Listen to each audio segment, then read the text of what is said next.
come a little closer and lend me your ears.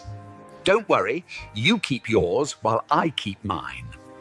In each episode, we'll dig into the major stories, uncover the truth, and retrieve gems from Yada's blog. We'll discuss what's right, bark about what's wrong, wag our tails at the thrill of discovery, and take you on adventures through the exciting world we live in today.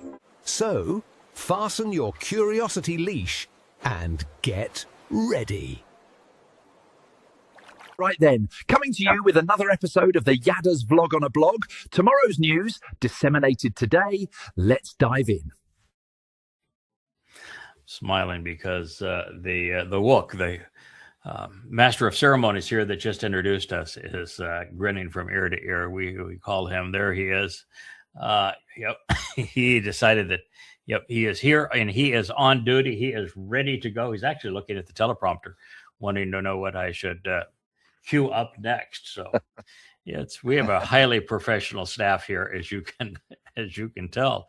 Hello, Will. Good to see you, pal. Thank you. Good seeing you, Yada. Excited for today. Looks like we got some great stuff. Yeah, we do. The first up is the first signs that Israelis are absolutely and totally and completely fed up with the Haredi. This is you played this one. This one's a beauty. As a woman gets out of her car and she maces them, pepper sprays them. There you go. I would put her against 20 Haredi men and boys, and I think she'd whip them all. Oh yeah, pepper spray for all. Yep, it's just like she's fumigating the room with the bug spray. You do that, and then but you see the one guy, he tried to hit her with her purse. And then 2022 there, he shows, you don't hit women with purses there, pal. Not where I come from. That was pretty impressive. And we are smiling here watching this because we think that the worst form of life on the planet are not actually jihadi. They are not actually Hamas. They're not Hezbollah. No, they're Haredi. You can call them whatever you want to. In different parts of the world, they have different names, but ultra-Orthodox practitioners of Judaism, I think, are the lowest form of life on the planet. So it's about time that Israel treat them appropriately. And I think that's appropriately. Parasites from the inside are always worse than the ones from the outside. I mean, you can see the ones coming from the outside, but the parasites from the inside just... Yep. So Israel is at war with itself, both... externally and internally, and this is really a tough time for Israel. And they already picked a really, really bad time to push for more subsidies for them to waste everybody's time in their yeshivas studying the absurd Talmud, which breeds that kind of behavior, and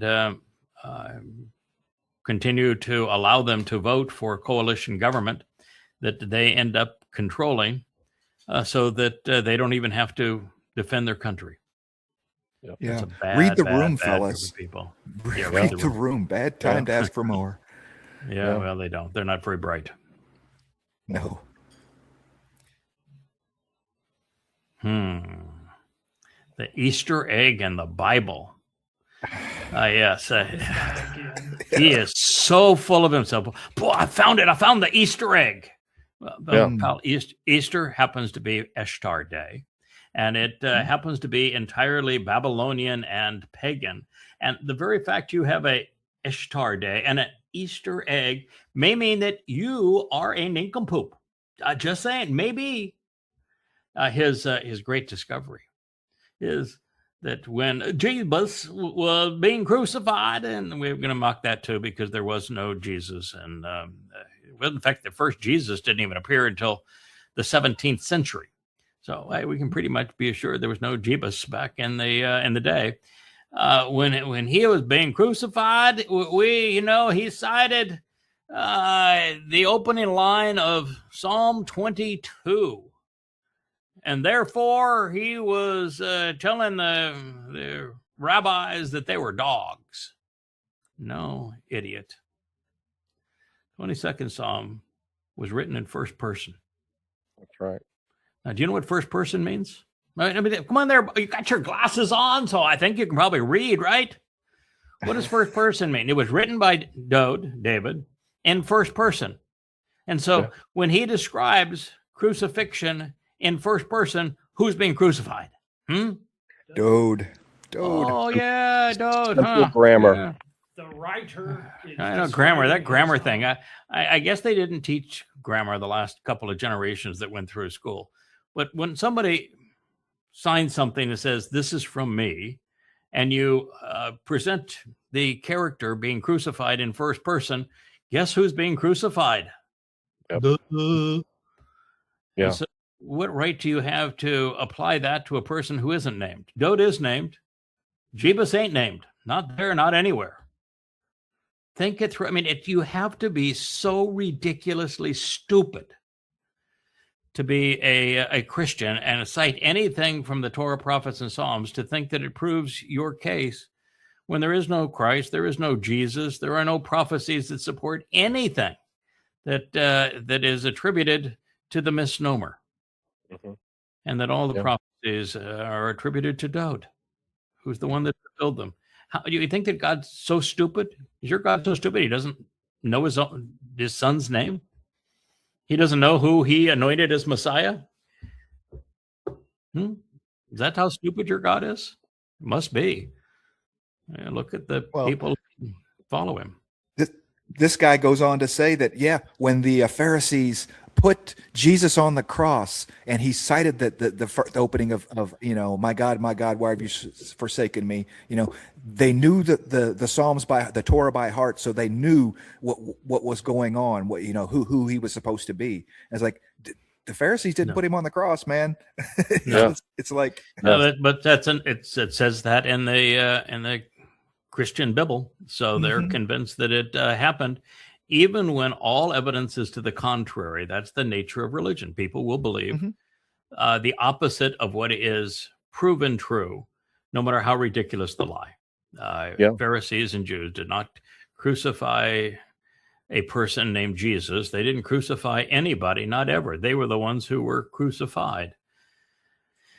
It is it's stunning. And if the Pharisees and the Sadducees knew their Torah, prophets, and Psalms by heart, and they knew what the 22nd Mizmor said, and they knew what Yeshaya 9 said, what Yeshaya 53 said, what all of the prophets said, they would know that it was Dode who was there fulfilling what he said he was going to fulfill. As a matter of fact, Stephen Dode tells us the exact day he's going to arrive to fulfill Chag Matzah in 33 CE. So if they were paying attention, they would have known it was Dode. If you were paying attention, you would know it's Dode. If you're paying attention, though, you wouldn't be a Christian. So obviously you're not paying attention.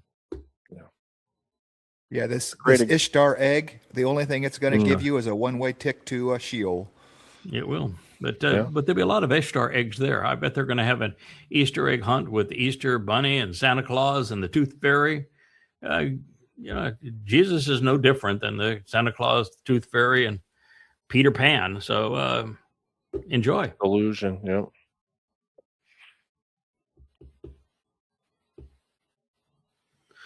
Oh, this may be the most repulsive piece of shit that I've ever heard a person vomit out of their mouths. That they claim that they don't say the name Yahowah because they just respect him too much. And if they said the name, it would make it too common.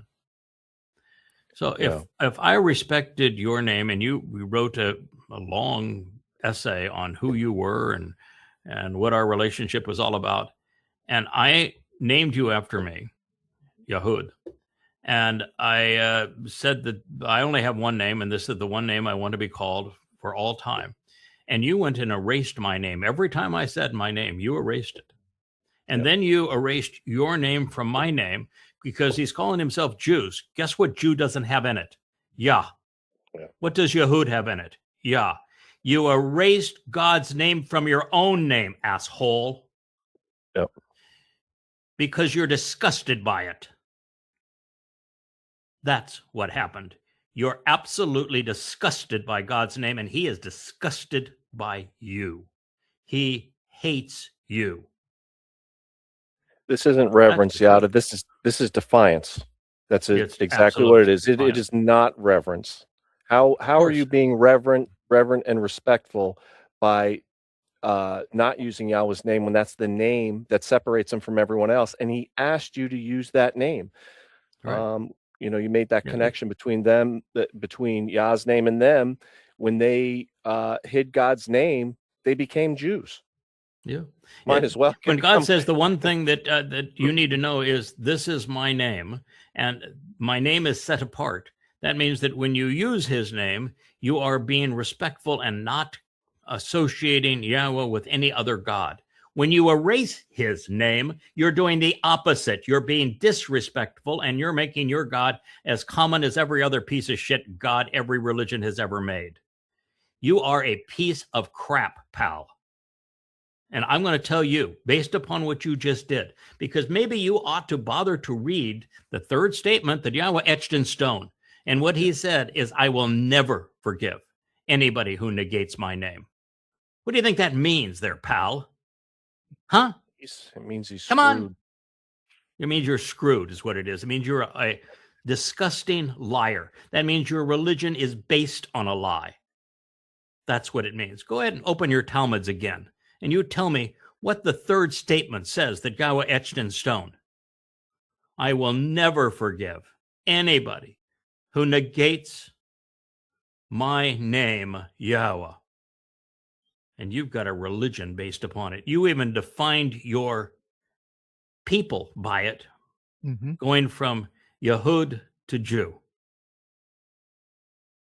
And their argument hinges on this idea of holy, where it is a complete misrepresentation of what Kodesh, set apart, is. Because their idea is that it's holy, okay, and it brings up all these religious ideas. But when it's set apart, you use the name. That is the reverence. You are setting yourself apart unto Yahweh. He is so effing guilty of condemning himself here, because he says that he uses Hashem and he writes G-D because he doesn't want to profane God's name, making it common. What is the antithesis of common? Set apart, unique, special. God says his name is set apart. It is special. It is uncommon. Therefore, if you use his name, you are honoring his description of it, which is making him uncommon. When you erase God's name, you have committed the very thing you are using to justify your stupidity. Your argument is a rational fallacy. And of course, you have violated the unforgivable sin of the Torah, prophets, and Psalms. God wrote it very clearly. There's only one unforgivable sin from beginning to end in the Torah, prophets, and Psalms, and that is the negation of Yahweh's name, which is the very basis of which Jew is, Judaism, and Hashem. And if you're a Jew and you're listening to me and you don't know the difference between Jew and Yahuwd, shame on you. If you don't know that Hashem is reprehensible and indefensible, shame on you. And if you continue to listen to these rabbinical religious types and their Torah trash, then you will follow them to Sheol, because that's where they're all headed. All of them. See you in 4 years, pal. See you in 4 years. See you in 4 years, pal. You're not going to like me very much there either. This is interesting. The top 14 countries on this list are all Islamic. And if they were to have listed all 50 to 55 Islamic countries, the top 50 to 55 on this list would all be Islamic. The question is, do you agree that your religion is the only one that should be allowed? And in every Islamic country, it's 90%, 95%, 98%, 85%, because there's some non-Muslims in those countries. But the very basic thing is here that if, according to the Quran, Islam is the only religion that is allowed, and Allah is the only God that anyone can acknowledge. That is what the Quran says. And so Muslims are the most intolerant people on earth. That is what the point is here. They are perpetrators of apartheid. And if you don't know that, then you're ignorant, because that is the truth. And you ought to recognize that, particularly if you're a socialist and you want to pretend that you're tolerant. The least tolerant religion in human history is Islam. Yeah. Simple fact. Yeah, you need to tolerate us as we are a minority, and as soon as we are no longer a minority, the tolerance goes away.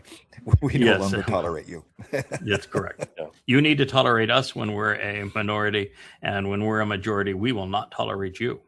Yeah, it's nature of the religion, and it's everywhere it's ever been.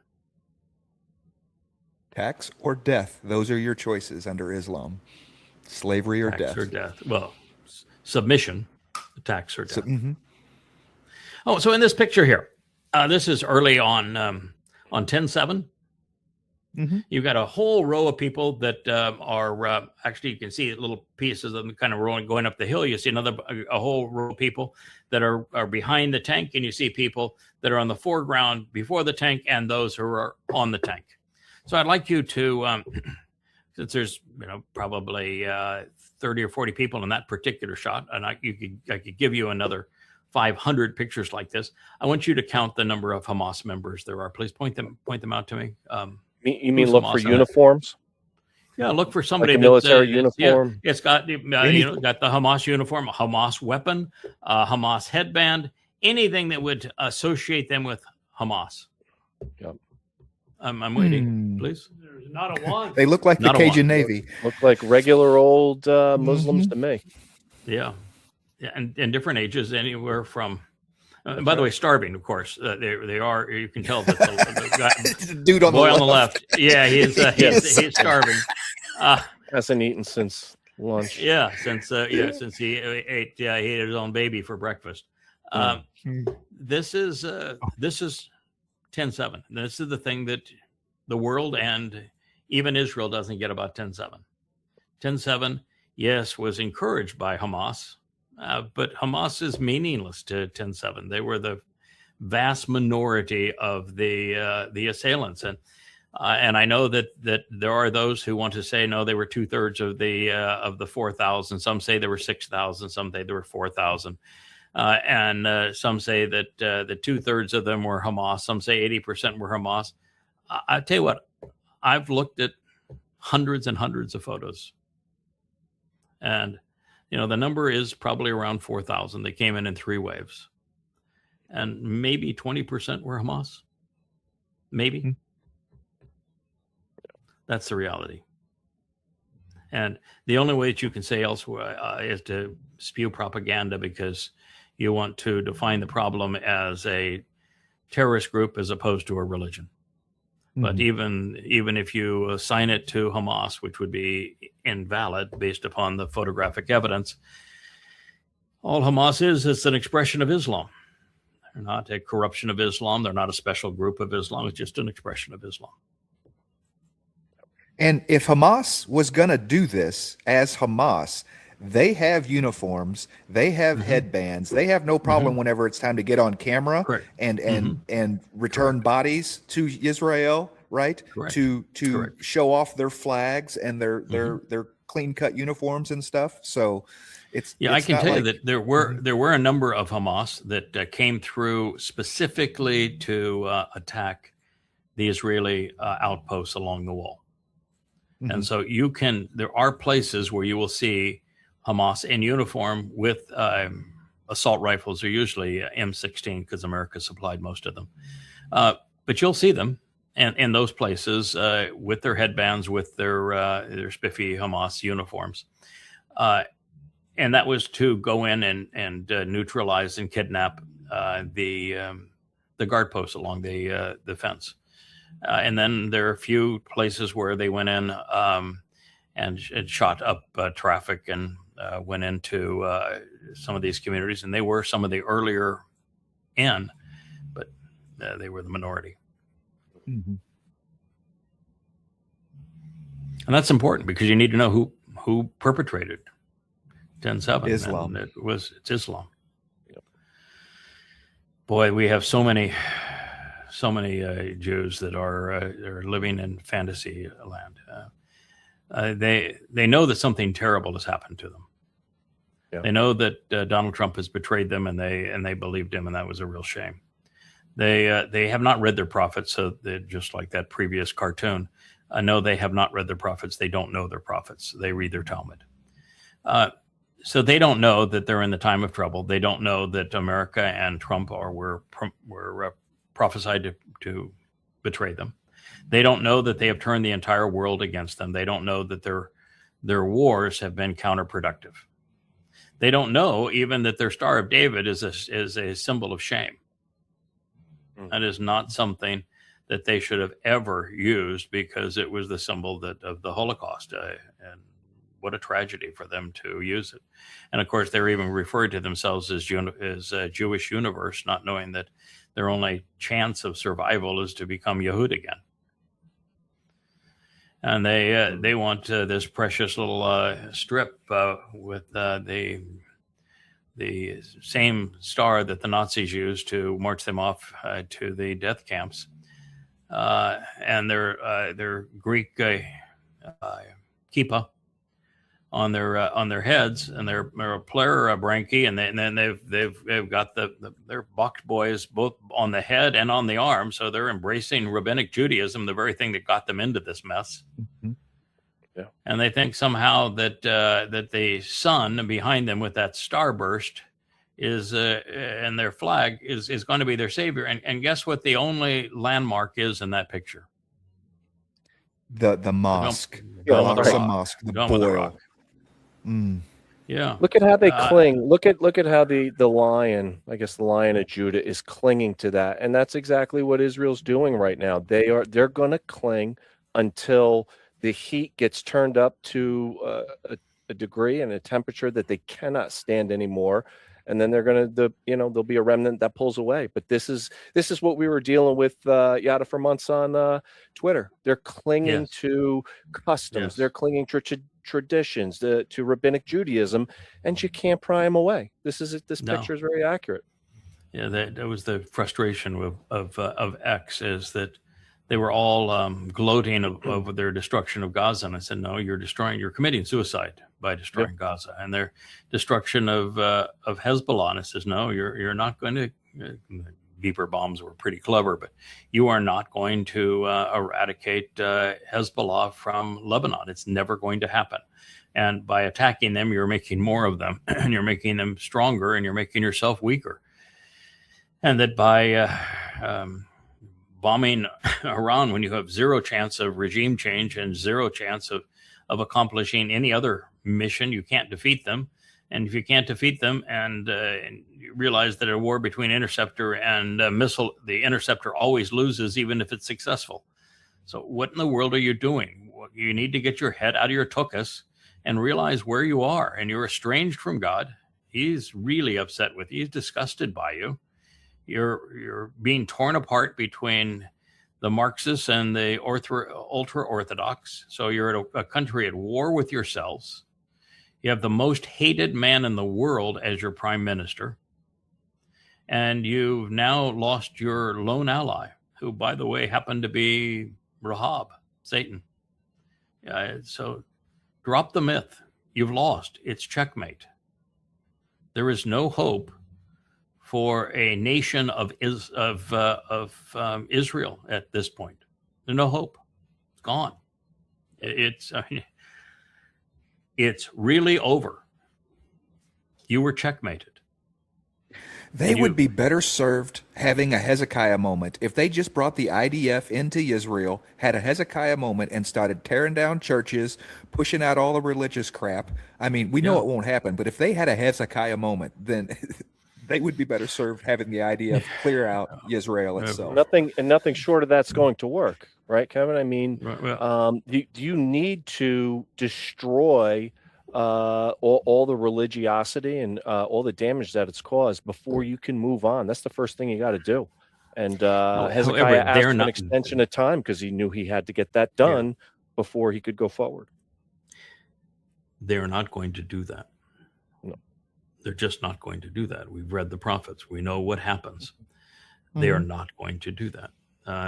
Yes, it's going to get so bad that there will be a remnant, but even the remnant is not going to be worth anything. They're not going to acknowledge Yahowah. They're not going to break away from religion. They're not going to break away from the politics. They're just going to be not as bad as the most belligerent political and religious Israelis and Jews, and therefore they are going to be deemed as salvageable when they're all cleaned up. But they're going to essentially be zeros at that point, which is much better than being negative, which is what most Jews are right now to God, is they're negative. He really, really dislikes them and what they have done.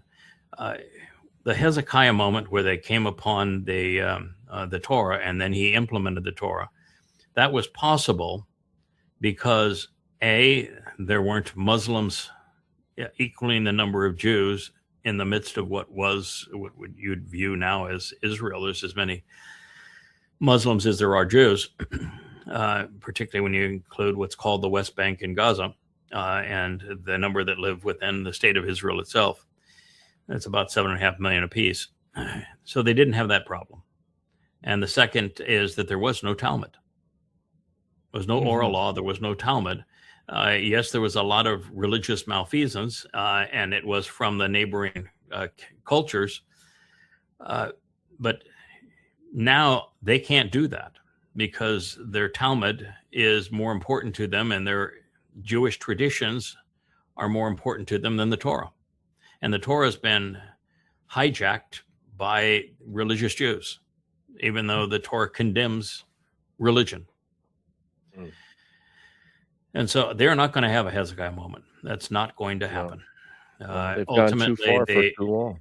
Yeah, it is true that God's not going to save them until all traces of religion are gone. But it is God and those who are serving him that are going to remove all traces of religion. It's going to happen on Teruah in 2033. And remnant will be spared as a result. Now, that doesn't mean that there won't be some Jews who come to appreciate Yahweh and return to him as Yahuwd. That'll happen between now and the Teruah harvest. So there will be some, but they'll be relatively few. And all you're going to have is a remnant. And I can guarantee you that that remnant is not going to be clinging to a six-pointed star. No. 5 of them, though, in that picture. This is funny. A prominent Muslim leader resigns. Starmer. And he works so hard to justify and overlook Muslim raping gangs and Muslim terrorism against his people. And it was just a disgusting suck up to Islam as a liberal. That there is something in the socialist mindset that causes them to think that they should be partnering with and can successfully partner with Muslims. It's very much like the frog carrying the scorpion across the creek. It's going to kill you in the end. And they're just not aware of reality. They have their own alternative universe that they believe is from each according to their ability and to each according to their need. And I think that's a functional world, and that enlightened men in control of commerce and of all rules and morality are better than systems where individual responsibility and opportunity drive the results, and smaller government is better government. They don't know that world, and they have chosen, unfortunately, to partner with the most reprehensible religion ever conceived, the most anti-social religion ever conceived, the most anti-women religion ever conceived, most deadly religion ever conceived. The religion that is the most opposed to a liberal democracy ever conceived. And so you'd wonder, how in the world could somebody, and he's liberal, he's Labor Party, how could somebody who is liberal partner with and support something that is the opposite of everything they believe? It's delusion. It is useful idiots looking for their own useful idiots. Because what they don't realize is the useful idiots, the reason why they were useful is because they were violent. Yes, And that's the so nature of Marxism. Marxism is the second most violent ism that humans have created. Islam is historically has been the most violent and deadly, and it still has the high game score with hundreds of millions killed. But if you just look at the last 100 years, socialism, Marxism, communism has been the most deadly of all human political and religious schemes. So they do have that in common. They are both exceedingly deadly, and both will use deception. Both will play by the same Machiavellian concept of the end justifies the means. So they do have things in common, deceit and violence, and the pretense of tolerance until they're in charge, and then there is no tolerance. That's right. That's right. And neither value work. Neither value work.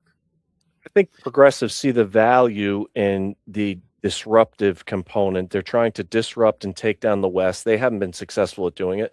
And by teaming up with Islam, I think they feel that that's their best chance, and then they'll subsequently control those Muslims. But like you said, with the frog and the scorpion, I mean, if this were allowed to play out, Muslims would eat them alive.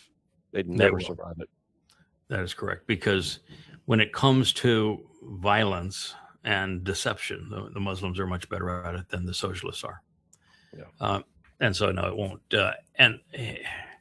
Well, politics, particularly, and socialism, Marxism, communism, is very corruptive, and it affects a person's soul and mind like a virus, and makes evidence and reason useless to them. And that's the nature of Marxism and socialism. Evidence and reason mean nothing. Religion is even better at being deceptive. Religion is even more empowering of the lie. And so if you pit a religious deception against a political deception, the religious deception will win most of the time. And that's why even in the things that we think were just political deceptions, like, Hitler started off as a Marxist, and then he relabeled himself a fascist only because the uniforms were snappier. But the fact is that Mein Kampf is a religious book, and he worked very hard to present himself as the leader of the new people's religion. Genghis Khan, who we know was so effective and conquered more of the world than even did Rome, his society was controlled by religion, and he was far more verbose about religious edicts with himself as the world leader, and that's what Khan means, that he was leader of the world, an undisputed leader of the world. It was through religion, and it's been the case all the way through time that religion is exceedingly effective when unified with politics. That's what Babel is all about. The intermixing of religion and politics to mislead people. Together, they are exceedingly caustic.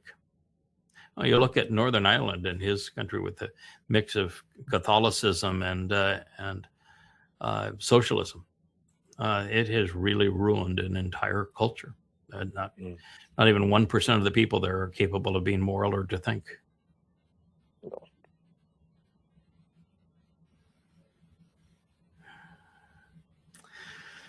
So here's Trump. He's saying that, heck, last year we spent probably $600 billion. Yeah, I think the number is we spent $600 billion a year with NATO, right?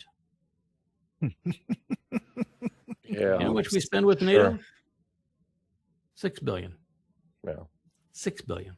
$6 billion is not even a rounding error on his misgotten war against Iran. And $6 billion. That's true. I'm not sure would pay for the MAGA hats. In light of $1 trillion budget, I mean, $6 billion. I mean, it's all part of defense, and it's actually well over $1 trillion. There's a black budget in there for our intelligence agencies disrupting the entire planet. Of course. But to your point, that ratio, $6 billion to $1 trillion, even, come on. Yeah, but you go back not very long ago, the defense budget was $300 billion. Yes. And that was just a couple of terms ago. And then it got raised so that it was hovering around $500 billion. It was $600 billion when Trump came into office this time. It has doubled in size. The War Department doubled. It was the largest in the world when you combine spine and war actions together. The U.S. spends more on military spine and on war than all other countries in the world combined. And now we've doubled it in the last couple of years. And he's proposing another 50% increase on top of that to go to 1.5 trillion. Yeah. Well, we're preparing for what do you have to what do you have to show for it? You have to show a closed Strait of Hormuz and $300 billion to surrender to Iran. Yeah. That is our return on investment on $1 trillion defense budget. But as we have noted, this is Satan incarnate. This is Rahab. Mm-hmm. He was the person the prophets spoke of. He is now presenting himself to those closest to him as the equivalent of Caesar, Alexander the Great, and the great conquerors of old. He is literally presenting himself as a world conqueror. That's how he views himself as the most powerful person in the history of the world. And that is a world conqueror. And so, what is Satan, and what would you expect in the person that Satan is possessing during the last days? He is exactly as one would expect. And how was the last superpower defeated during the Cold War? Russia. It was spending, wasn't it? I mean, that's what what collapsed the ruble. Yes and no. What happened was that Reagan decided that America could outspend Russia. America, larger country, and at the time we had a manufacturing base. We don't anymore. And his view was that if we go to a 600 ship navy and we substantially build things like the Star Wars space defense systems, which, by the way, spent the money, never did materialize, nor did his 600 ship navy. Nothing, he said, materialized, but he increased the budget for the Department of Defense and essentially put America on the course of bankruptcy. And so, but his strategy was the Russians can't keep pace with us. So if we hugely increase our spending in all things military, we'll bankrupt the Soviet Union. And so it did bankrupt the Soviet Union, but it also bankrupted the United States. So it was suicidal. It's just that it bankrupted the Soviet Union before it bankrupted the United States. And so it's kind of a tragedy. It was poorly conceived on behalf of Ronald Reagan. Were you in Russia anytime whenever there was always this joke that my Russian friend would tell me that Kopek, that's the Russian penny, and they just littered the streets because they were completely useless because of the inflation at the time of the ruble. Right. And here we are getting rid of the penny. You know what I mean? It was just one of those things that really hit home for me was Kopek. I've been in Russia many, many, many times. My most interesting trip into Russia was when I was in my very early 20s. So that was 50 years ago, long before the fall of the Soviet Union. Mm-hmm. It was during the heyday of the Soviet Union. And I learned a lot about totalitarian regimes and how those nations that claim that they are without religion have turned men into gods. And so there was a chiseled portrait of Engels, Marx, and Lenin, and then Stalin everywhere. I mean, everywhere. The billboards, and then you had the books of their quotes and the songs that the school children would sing to them. They became gods, and they were always represented more deified than the Christians represent their man God Jesus. So that was just really weird. And then it was also weird to see the propaganda they used against the United States to show the United States as horrible, and them as leaders and strong and all that kind of thing. And it was just a really interesting experience in collectivization, where I came to reject it outright, and to see that there were parts of the Soviet Union that were third world. They were still using wells in the center of the city, and still had donkeys pulling carts. And you go all the way to Siberia, you're going on a train that would take you back into the 19th century in America. You get on an airplane, Aeroflot, and you're riding with chickens pooping on everything. And I mean, it really was a weird experience. And I did the same thing in the People's Republic of China, the first Westerners that were allowed into China after Nixon opened up China so that Americans could go there legally. I was in the first group of 10 people in the country. And we were greeted by the communist leaders of every city. We went to Shanghai. There must have been 4 or 5 million people lining the streets just to watch us, because they'd never seen a Caucasian face. And so it's an interesting experience. Then all these countries I've gone back to many, many times. And I opened the first enterprise zone in China years ago. And I've gone back to Russia after it threw off the yoke of communism.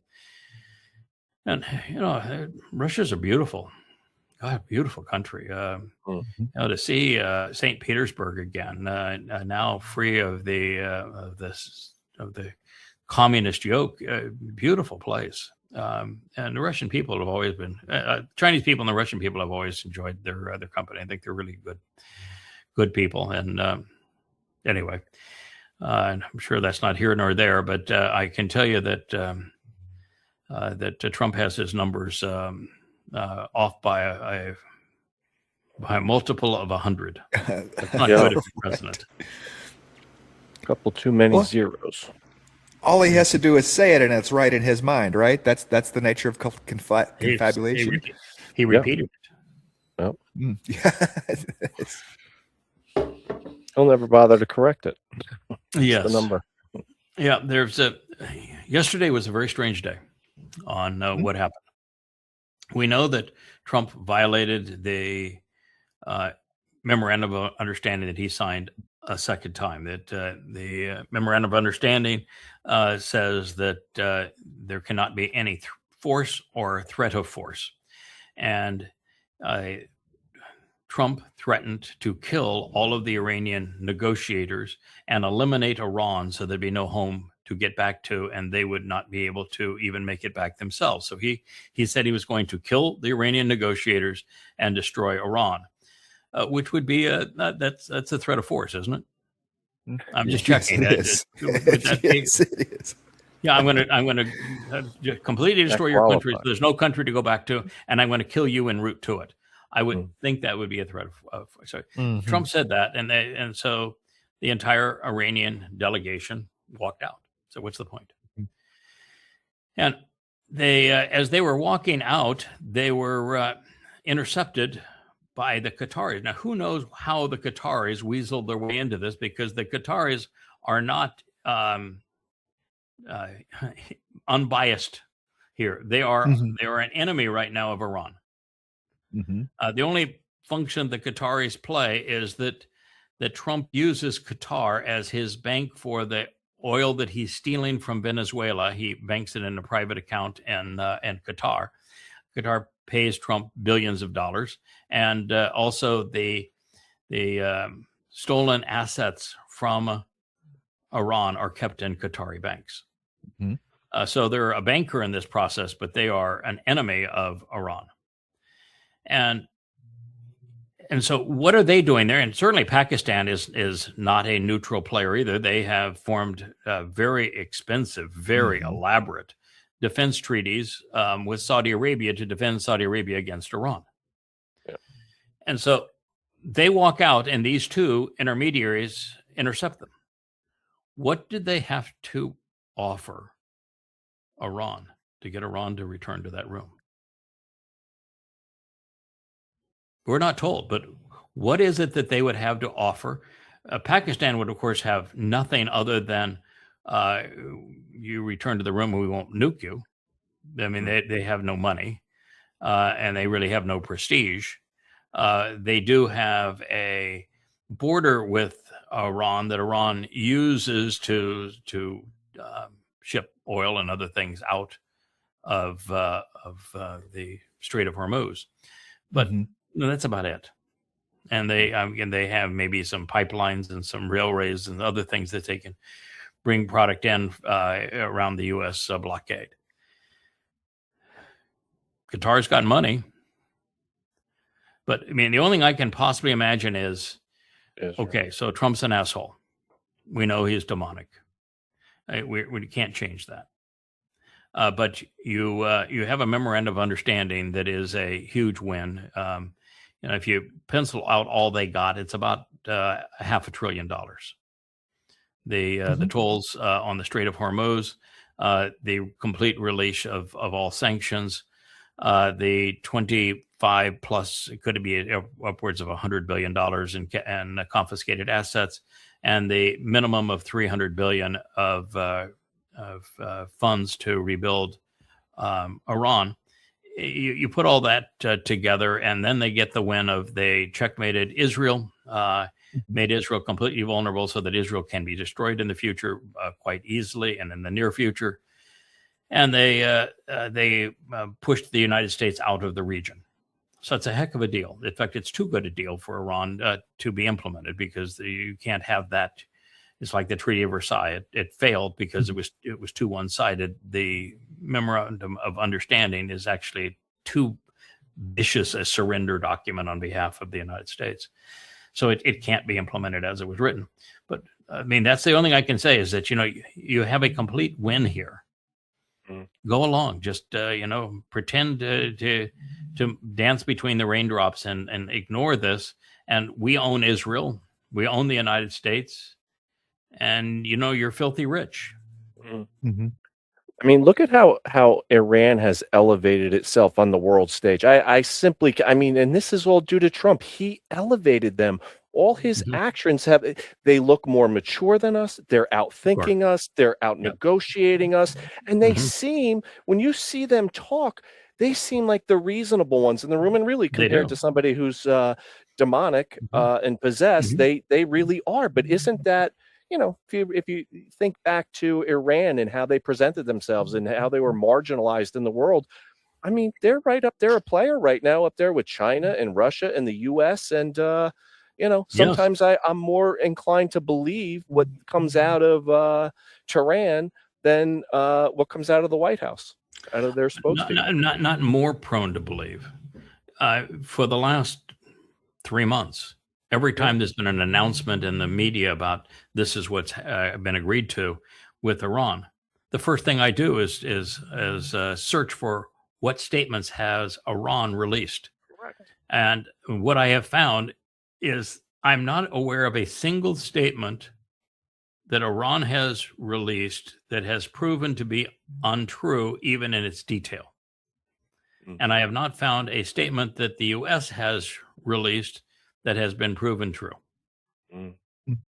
So, it's hard to admit that an Islamic regime is outmaneuvering, outthinking, even more ethical and moral than the United States, or Israel. It's true that Iran has come out looking brilliant, looking sympathetic, because they have been so disciplined in their outward communication, and they have not been the aggressor even in one day.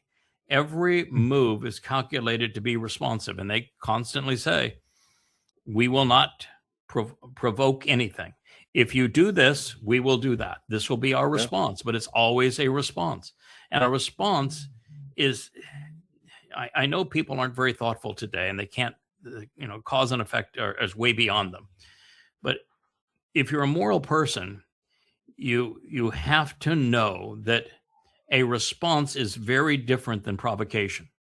This is something my ex, I had a problem all the time. She said, "You're saying the mean things to me." I said, "Well, because you told me something that is really nasty, and then I asked you to stop, and you doubled down on it, and I asked you again. I said, this is not true. You're completely unfounded in this.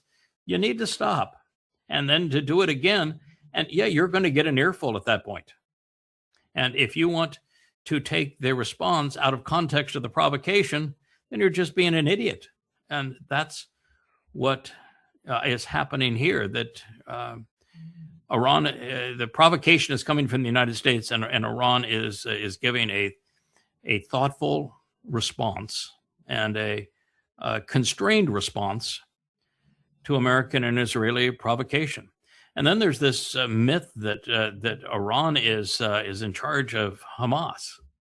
I mean, who in the world promoted that lie? Hamas is funded by and controlled out of Qatar, not Iran. Mm-hmm. Yeah. This, I don't understand any of this that's on the screen. Breaking news, Iran says no plan to allow that was never in the memorandum of an understanding about inspectors. Okay. They were talking about the nuclear dust, and that was the only thing up for negotiation. J.D. Vance announced that Iran had agreed to allow international atomic energy inspectors back into their country. And he calls this the great win. And so Iran came back and issued a very careful denial because Iran is going to go along with minimal concessions for, because it's a $500 billion to $750 billion that is on the table. So for that amount of money, they're going to make some compromises here and there to get this deal done. And so what it appears that Iran agreed to is that under the prior to Trump attacking Iran a little over a year ago, Iran was still allowing inspectors from the Atomic Energy Agency. But their inspectors were, since they were no longer under the joint protocols agreement, they were under Iranian supervision, and Iran would only take them to 2 sites, and they had to give, 10 days advance notice, and Iran would only take them to 2 sites with long notice, and they were always accompanied when they were there. And Iran came to know that the people who were doing the inspections were actually working for the Mossad and the CIA. Sure. Then Trump bombed Iran, and that was over. And so Iran knows that it's never going to allow open inspection again. But Iran would allow, for $500 billion, the Atomic Energy Agency to come in with inspectors under its rules, so that of the 40 sites they may want to inspect, it limits to 20 or to 2 of them, and only with 20 days notice they can and supervised they can go to 2 of them, and that's the kind of compromise that you would expect. So what this says is very cleverly worded. Iran says no plan to allow IAEA inspectors at bombed nuclear sites. So if the site was bombed by Israel or America, they're not going to allow them in, and that would be highly justifiable. So they'll pick a couple of sites that were not bombed, and with proper notice, they'll allow them in there just to pursue the closure of the deal. So very clever on their part, but that's what this do you think? What do you think a ton highly fissionable 80% uranium is worth to any country? I mean, what would that be worth to buy that? I mean, not near $1 trillion, right? Essentially 2 years ago, a year and a half ago, Iran in one facility, and they have 40 of them, had 450 kilograms, well over 1,000 pounds, of uranium enriched to 60% 235 fissile purity. That is 90% of the way to a nuclear grade uranium, which is at 87.5%, because 90% or 80% of the work is getting it to 20, and then another 15% of it, the work is getting it to 60. Once you have it to 60, it's exceedingly fast. It's in a standard centrifuge array. It's which is one that a room that's 10 feet by 10 feet. Driven by a little tiny generator motor, will take enough to build 10 bombs from 60 to 87%. So it's nothing, and Iran has some 40 of those sites buried. Sometime in the early spring of 25, Iran was known to have 450 kilograms, over 1,000 pounds, of uranium-235 to 60% fissile purity. They have continued to run the centrifuges since that time. They've continued to mine uranium since that time. The likelihood is that they now have enough at 87% fissile purity that they have now already transferred back into the metallic stage from the gaseous stage, and that they have already turned into bomb grade uranium. They want to be on the thrust of being a nuclear nation without actually being there. That's the way to do it. And that is likely what they have.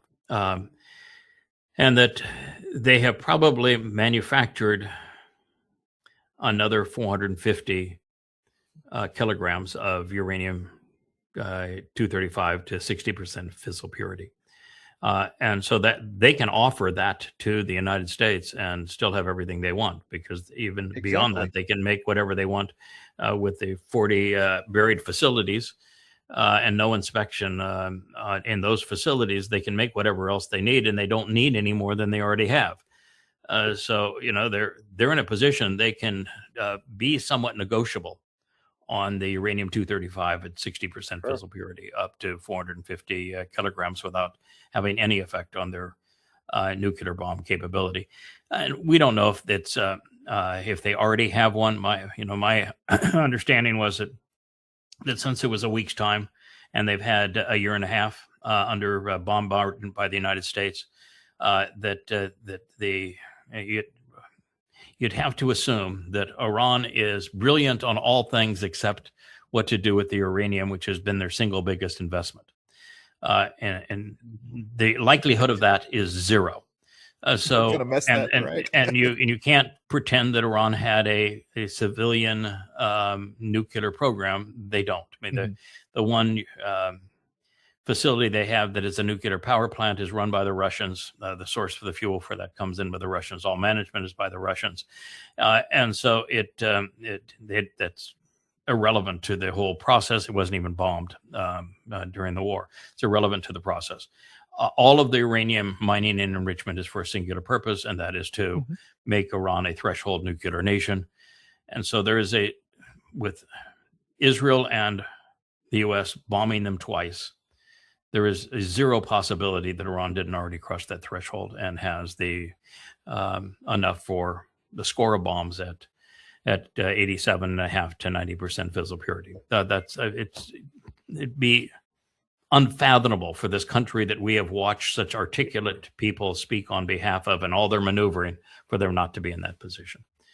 So really, all we're talking about is periphery kind of things that are easy to for Iran to do whatever they want to thereafter. And that memorandum of understanding was very clear that Iran said they would not build a bomb because they probably already have them, and they wouldn't acquire a bomb because they've already acquired them, and they would discuss the issue of their highly enriched uranium, but they would retain all rights to continue to enrich uranium. And so the United States got nothing here. I mean, if you fight a war for a promise to maintain what was the promise prior to the war, you got nothing. That's a nothing burger. That's kind of what I'm saying. I mean, I'm not the best deal maker in the world, but if I'm Trump, I can easily offer them $600 billion, and we just say, we'll buy your half a ton of uranium, knowing that nothing changes whatsoever. I get to call it a win, and you get the money, you get the Strait of Hormuz, and we all go back to. And yet they can't come to that conclusion. It's going to have to make that kind of deal. 1,000 pounds, not a ton. The United States wouldn't have any use for 60% or above fissile purity. The only uranium that you can use in our warships and in our nuclear power plants is between 3 and 5%, and so it really doesn't have a lot of. Certainly doesn't have the value when you're talking about $300 to $600 billion. So no, there is no deal there, and the Iranians are not going to, under any circumstance, give enriched uranium to the United States. Mm-hmm. Yeah, but why wouldn't they, Yada? I mean, it's easily reproduced with all the centrifuges. They mine their own uranium. Why not give them a token amount of it and say, and then this way Trump has his propaganda and they buy time? Between the Persian pride and Islamic ego, no, not a chance in the world. Yeah, okay. Not. Yeah. And didn't you say too, Yada, that they have, is it called tritium? Tritium. Is that what they use to amplify the explosive tritium is the heavy water that we're talking about in the World War II, when they're going after the German heavy water factories. It's tritium. Iran had a surface tritium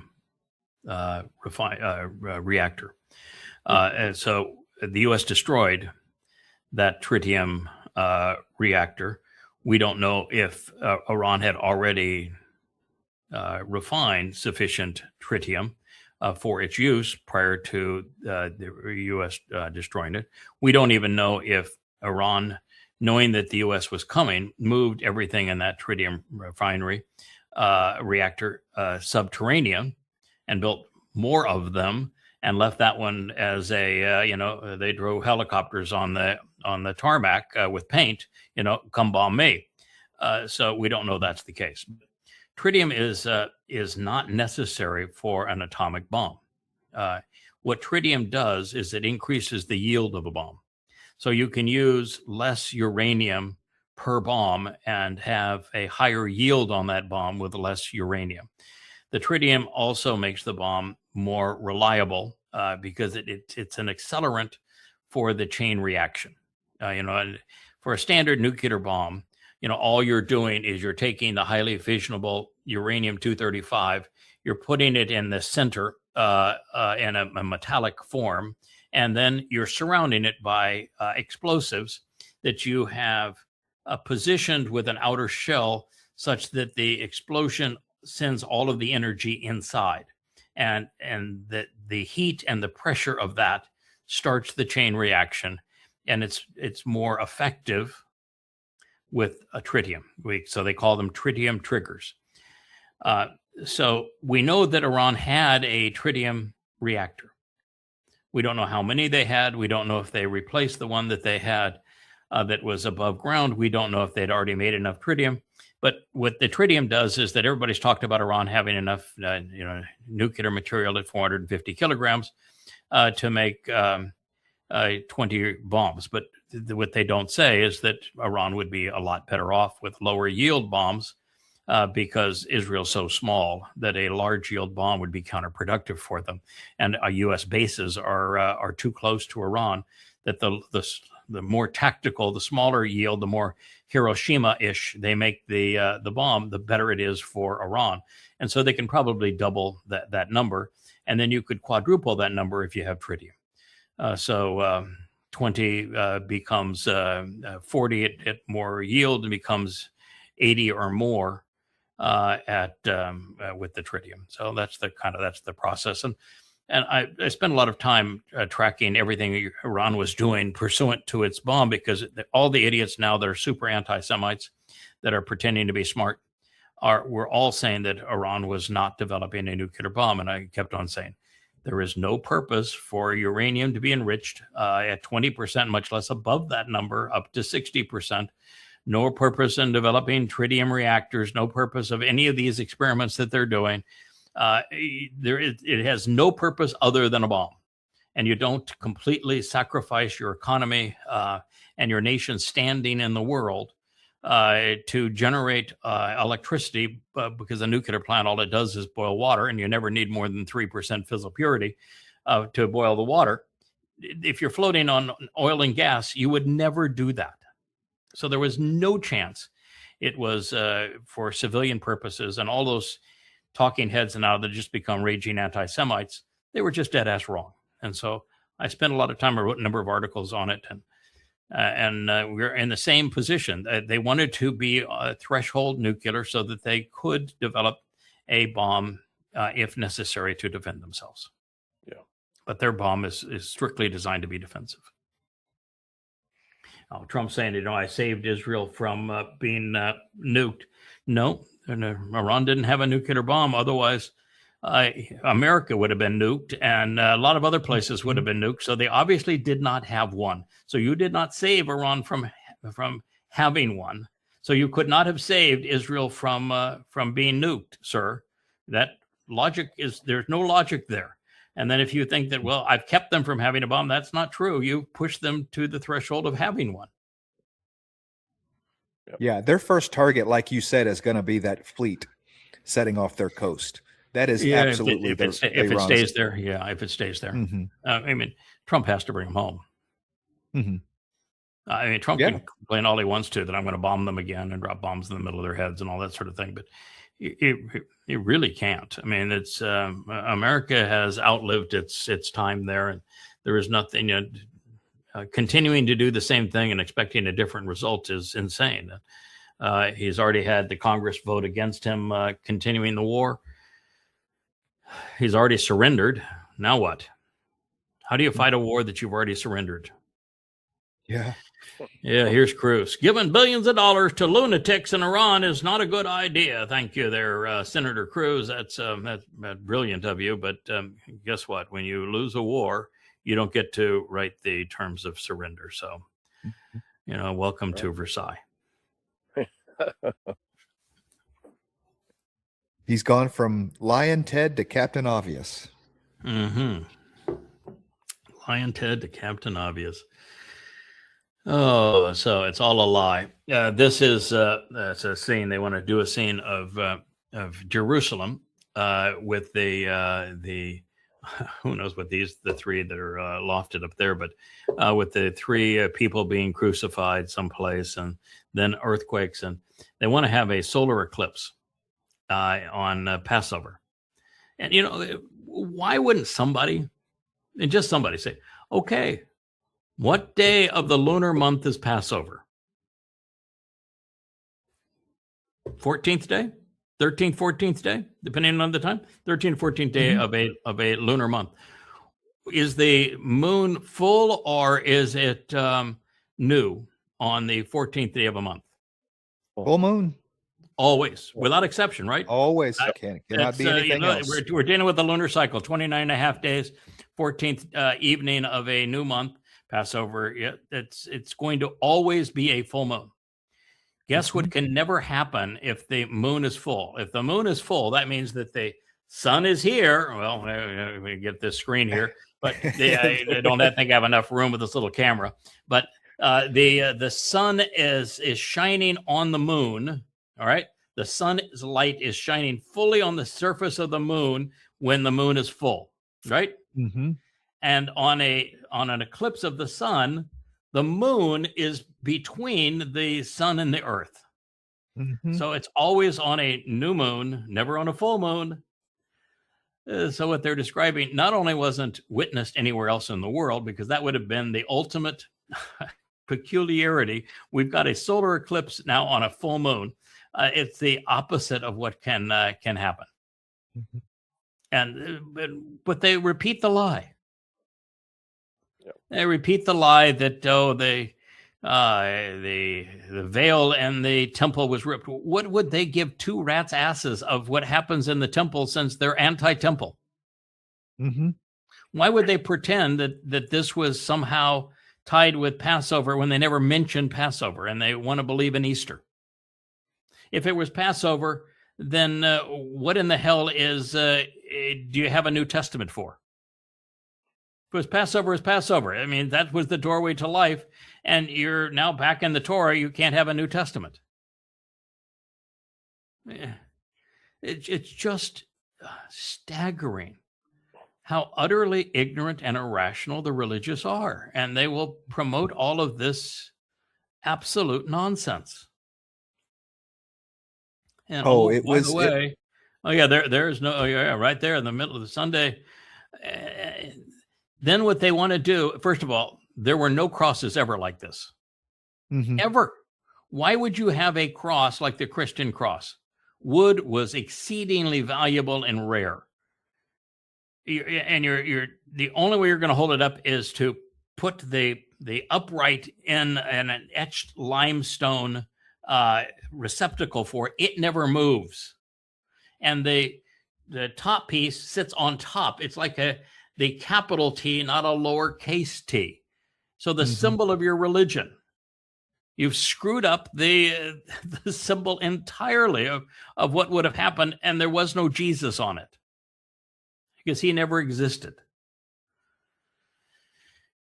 Oh, this idea that the entire city of Jerusalem, because it was the most Shabbat of Shabbats during this thing that happened, would have absolutely cowered in fear inside their homes because of what was happening, and that's what this video says.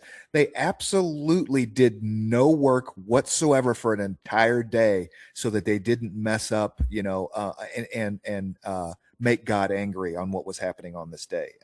There is absolutely no way that any of that took place. And what they want to do is blend the Torah with their myth, but the Torah destroys the credibility of their myth. Oh my God, that's an hour long. Oh, yeah.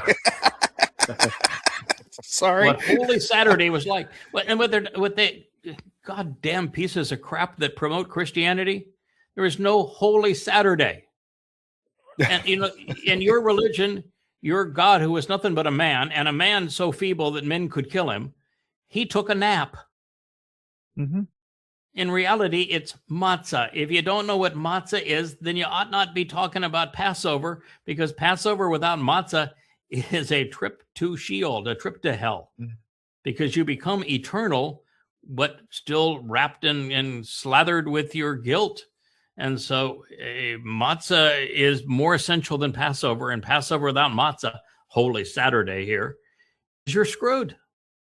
I mean, this is a religion that is the antithesis of what God said is saying, and by the way, it's the same thing in Judaism. They don't celebrate matzah either. They turned Passover into a 7-day observance, when God said, no, it's matzah that's 7 days. Passover is just the first day of matzah, and matzah is the day of days, not Passover. And so they've got no clue what happened on matzah, what the point of matzah. They have no clue what Bakurim is. They have no clue that it was the Bakor who fulfilled Bakurim, which means appropriately named, I guess, wasn't it? And that the firstborn Bakor was Dod. I mean, it's all laid out. It's all so clear. And they made a religion out of ignoring all of it and then twisting it later to serve their own agenda. Oh, by the way, there was no Joseph and Mary. Dude, I No didn't realize Jesus, that thing no was Joseph, an no hour Mary. long. Oh, Yeah. an hour long of absolute nonsense. That has got to be. I couldn't do 3 minutes. If you're a Christian, you have been played for a fool. And go read Christianity. You won't get through the first chapter before you vomit all over the religion that has led you astray. And by the time you're at the end, you'll be so damn angry that these buffoons have lied to you that you'll be spitting nails. Yeah.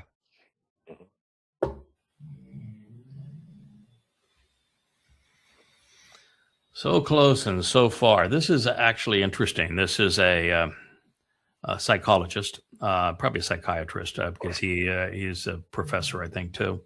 So he has a PhD. He is saying that Trump is so full spectrum insane that he said to be the easiest person to ever diagnose. You never even have to meet him. He exceeds every qualification for the insanity labels by such a magnitude that there is just no question about it. If you can play a little bit of it. Donald Trump, I know when people say, oh, how can you diagnose from a distance? How do you know he really has mental illness? To me, that's like asking an economist, how can you know that Elon Musk is rich if you haven't actually audited his taxes? Because at this point, the symptoms are so extreme that they're really actually, I would honestly say that in 40 years of clinical practice and almost 30 years of teaching psychiatric residents, I've never encountered a patient as sick as Donald Trump. Wow. But he's so many standard deviations away from what we would normally consider normal. And that where it's coming to a head now is in his fantasies of being this military conqueror. He's been comparing himself to Napoleon, Alexander the Great, to Caesar. Right? Well, what do all these men have in common? Aside from being great men of history, they're all military world conquerors. And what I believe is he is setting us up. He is grooming us for nuclear war. He wants to be the person who pushes the button first. Donald Trump, I know when people say, oh, how? Oof. He's quite right. I mean, this is, remember, Trump is possessed. So he's trying to use psychology to diagnose somebody who's demon possessed. And it is extreme. It's at the extreme end of the spectrum of psychosis. Yeah, I think it's important to make this distinction. Yes, Donald Trump is not just demon possessed. He's possessed by Satan, the worst of all demons. And he's the one that the prophets warned us so much about at this time. That does not, however, change the fact that Donald Trump has been a narcissist and psychopath and a sexual pervert for all of his life, and has always been office rocker is a term that I would use, but he suffers from the most diabolical mental illnesses. I mean, to be a rapist and a pedophile and incestuous, which he is, those three things, and to be a megalomaniac and to have no empathy and to be a psychopath, those are all very serious mental illnesses. Yeah. And so we've always known that Trump suffers from those kinds of mental illnesses. And it is worse, of course. He's suffering now from dementia. He has all manner of inabilities to even have even a quasi-realistic view of who he is and reality. He has literally lost touch with reality, which is, I guess, the most extreme form of mental illness. And if you listen to him talk, there's a Jon Stewart clip that comes later in this where he is trying to understand the capitulation on all of Trump's positions. No missiles, well, they're entitled to have missiles. No money, well, they're entitled to have money. And when you listen to Trump, he's having a very difficult time even speaking, even communicating in the English language in a complete sentence. So he is mentally ill. He is also demon possessed. So he is mentally ill and demon possessed, not just demon possessed, not just mentally ill. He has half of it right, and he is absolutely correct that this mental illness of Donald Trump, his megalomania, his overt, covert, and malignant narcissism, and the fact that he's a psychopath, he is acting on it and been positioned in a position of power where he is the cause of World War III. Billions of people are going to die because of this man. So it's not just your political preference. I see so many posts, I'll die on this hill for defending Trump because they don't like Democrats. I don't like Democrats either. But the fact is that they're promoting a man who is going to cause the death and destruction of the planet. And if it were not for the final act that God has orchestrated to stop him, stop Satan, all life on this planet would be extinguished. That is how evil Donald Trump is. And this professor, to his credit, knows 3/4 of it. He knows that Trump wants to destroy the world. He literally wants to destroy the world. And he knows that Donald Trump is off the chart mentally ill. I don't think that, because he says that he is grooming the public or the world for him being the one that I don't think that Trump plans that far ahead. I don't think that there is. Mm-hmm. Yeah. This is okay. You are right in the sense that Trump doesn't really plan. He doesn't have a coherent strategy on most things. He doesn't have a coherent strategy on the economy, on immigration, on his use of ICE, of the war in Iran, his relationship with Israel, what he wants to do with Ukraine and Putin. He does not have a coherent strategy on anything. Mm-hmm. And he rules through chaos. Every day has to be something that he posts, something that he says, something that he does that detracts attention away from the things that he said, did, and wrote the previous day. And so he rules by distraction and chaos, and he doesn't read, and he doesn't strategize. All that's true. He made a deal with Satan. Quite frankly, he made a deal with Satan. Mm-hmm. He was down and out, and he was headed to jail, and he was going to be bankrupt. He made a deal with Satan, and Satan possessed him. And so they are a team, and he knows he's a team with Satan. Now, it is true that his mental illness has hugely affected his ability to think rationally, to understand the world as it is and his position in it. All those things are true. It's just like he is mentally ill and he's demon possessed. They're both true. Trump is rules by chaos and is just going to say something that's stupid that he'll change his mind on the next day, and so that people are chasing their tails and nobody can actually pin him down. That's also true. But in terms of his ultimate goal, and he's on a revenge tour. He thinks that the world treated him poorly and wrongly. He's on a revenge tour. He wants to destroy the world. He does think that through. That's what he wants to do. His goal is not to make America great. It's not to partner with any country in the world. It's to demean them and justify their destruction. So you're saying, he's conscious of that. He's never going to articulate that, but he's conscious of that. Yes. It has befallen me for reasons that we can debate Yahowah about here in a year's time as to why he thought that this would be a good idea.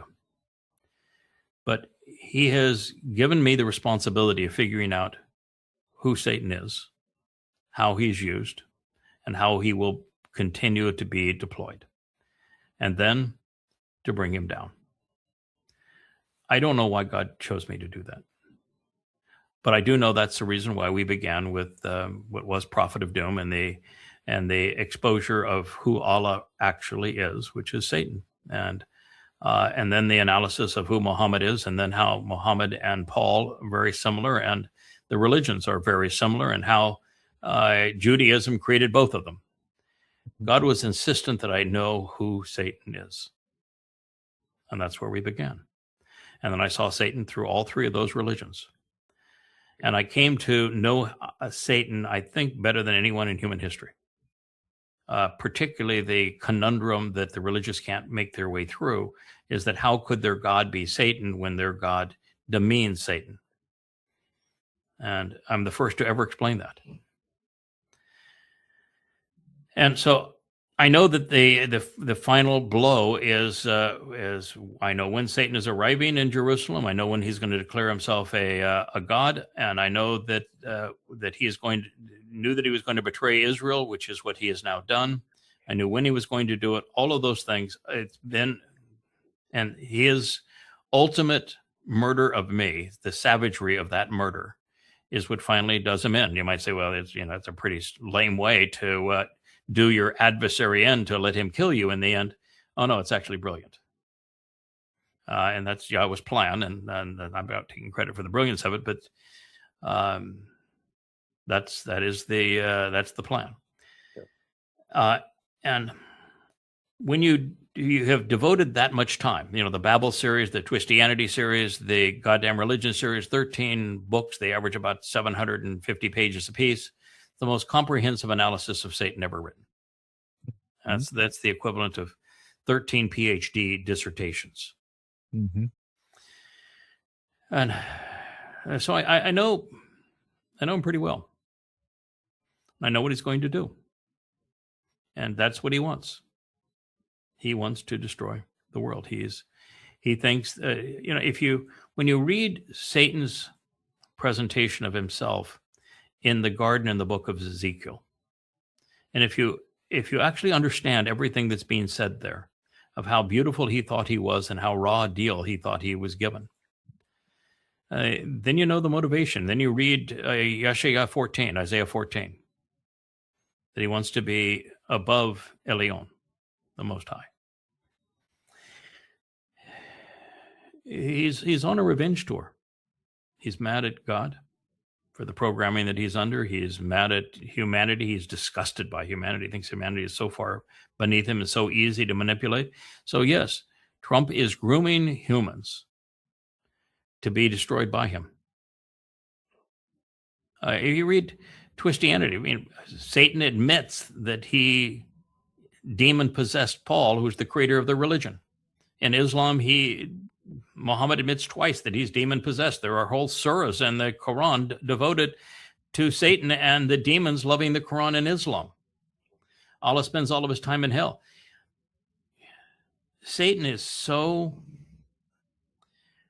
disgusted by Yahweh's affinity for humans, as horrible as we humans have been, and as brilliant as he is by comparison, that he has a deep-seated hatred for us. And particularly those that he fools. They disgust him all the more. Here in Islam, it's obviously Allah is Satan, and in Christianity, it's obvious that the founder of the religion was demon-possessed.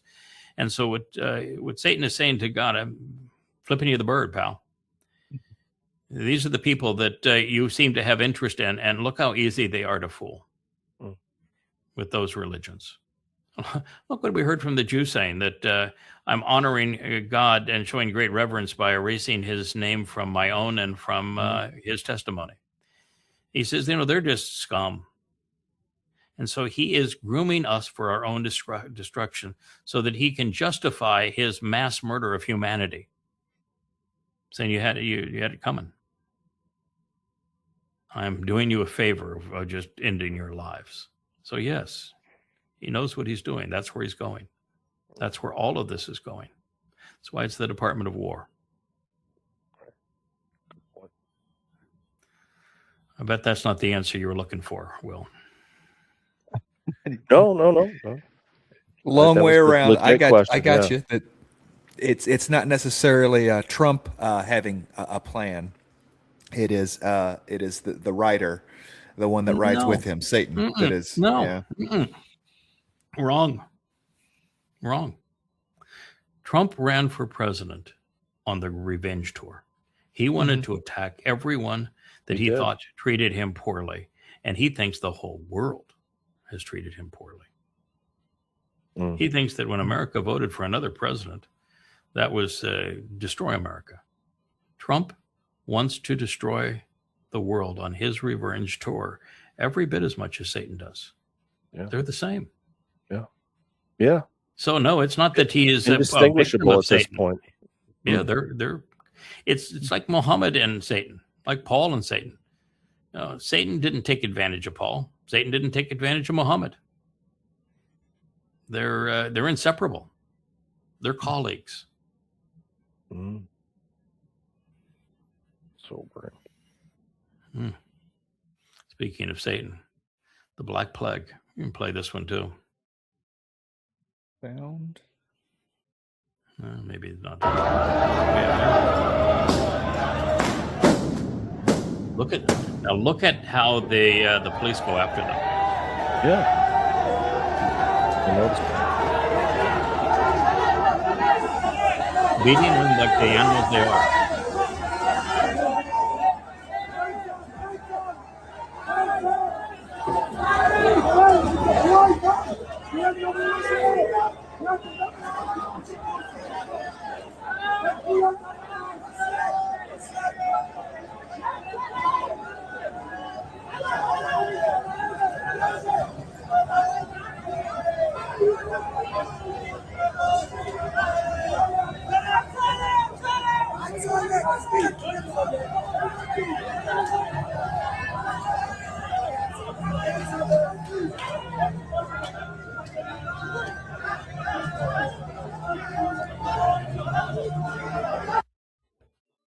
Wow. No riot gear, no idea of showing up in force and saying, "Hey, please leave, please leave." I mean, we pop smoke and go kick ass.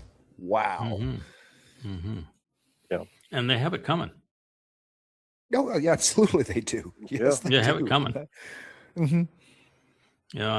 You said in your commentary, Yada, that Israel is failing from the outside in and the inside out. And geez, that's correct. I mean, we've been talking for a long time what's going, from the outside in, but the inside out is just going to, tear them apart. It really is. And the Haredi, they have three political parties of substance, and then they're bolstered by the religious Zionist parties, of which there's three of those. And collectively, they are the Netanyahu coalition. Likud still gets by far the most votes, but Likud has less than half, down where almost a third of the number of seats necessary for a prime minister. You have to have 60 seats to elect a prime minister. And Likud sits at anywhere from, depending on the time of the poll, anywhere from 18 to 24 seats. All the rest of it are these religious parties, either religious Zionism, like Ben Gur's party, Smotrich's party, or they're the Haredi, United Torah Judaism, the Shahs, the like. So they are this government. They are this government. And so, here you have Netanyahu committing Israel to all manner of wars and destroying Israel's relationship with every country in the world. And his coalition is based on people who pay no tax, who do not work, who contribute nothing to society, and won't enlist in the IDF along with every other fight in these Israeli wars that they're voting for people who are perpetuating. Correct. Not even it's that. Really stunning. Have to go out and protest it. And so not only are there, I mean, I'm not being productive. I'm getting this money. I don't have to fight in the IDF. Why don't I just stay at home and enjoy my free ride as opposed to get out and interfere and make people other people, What's so weird about this, and this is why it is really a strange situation in Israel. Ben Gur has been given control because his number of seats are necessary for to hold the coalition of Netanyahu's government together. Ben Gur was given, and he's a madman, and he was given control over the police in Israel. So it means if these are legitimate police, he has control over them. He is a religious wacko. He is a devotee of one of the most racially charged Jews in the history of the country. So he is a religious wacko, and he is the charge of the police. So are these? He would never attack the Haredi. He's not Haredi himself, but doing that, and it's not in his nature. So who are these people that are doing that? And then you're dealing with the Marxists, but the Marxists are not going to show up in black wearing police across their chest with billy clubs and go after anybody. So, who's tearing who apart? In Tel Aviv, they're going to be protesting against this and promoting all manner of sexual preferences. And then in Jerusalem, in the area around Jerusalem, they're going to be, the Haredi is going to be trying to disturb society to perpetuate them being parasites. It's just a really weird country. And by the way, guess what they don't have? A constitution. Constitution. Mm-hmm. They have none.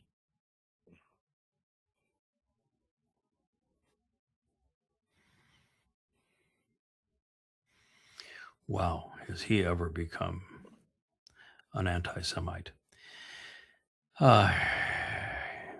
His guest here, it just wants to say, every president of the United States that has been around during the Netanyahu era has hated the man's guts, that Netanyahu is the cause of all evil. Listen, I'm clearly not a Netanyahu fan. I clearly think that Israel was put in a suicidal position because of Netanyahu. He has led the country astray. But these people want to blame everything on Israel and Netanyahu. And the vitriol against Jews is just so prolific. And this guy, I don't know what he's got going for him. He's he can't even wear his glasses. He's got this stupid hat, and he's got a speech impediment. And he's got an exceedingly dark heart. And, he had a guest that came on and trashed Israel, and he said, yeah, I support everything you said. Wow. Yeah, and he's blaming the IDF for using white phosphorus and cluster munitions when it's cluster munitions that are used against them. The Israelis really would have no reason to use white phosphorus. And if they were using white phosphorus, there'd be so much evidence for it that you wouldn't be speculating. And I look at what's happening. There are no, we used white phosphorus in burning down Japanese cities and German cities in World War II, roasting women and children alive. But you look at the fire in those cities that raged through the cities, it's a very different situation than the kaboom that you see with Israeli targeting munitions.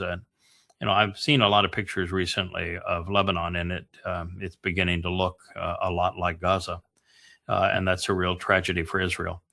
But they're not white phosphorus. And the cluster munitions are not an Israeli tactic. That's an American tactic, by the way. And also now Iran is using cluster munitions. But the Israelis are not. It's just we're going to slander Israel. I watched about 20 minutes of this, and parts of it were interesting. Of course, you've got a Lord this and a Lord that, not Yahowah. The things that come across when you study Yaakob's story is that Yaakov was a scoundrel. He was treacherous. He was part of the plot to deliberately mislead his father and steal the birthright from Esau. It's a horrible act. It's reprehensible that you do that to your father. You do it in concert with your mother, and you do it against your brother. And he lived in absolute fear of his brother after that.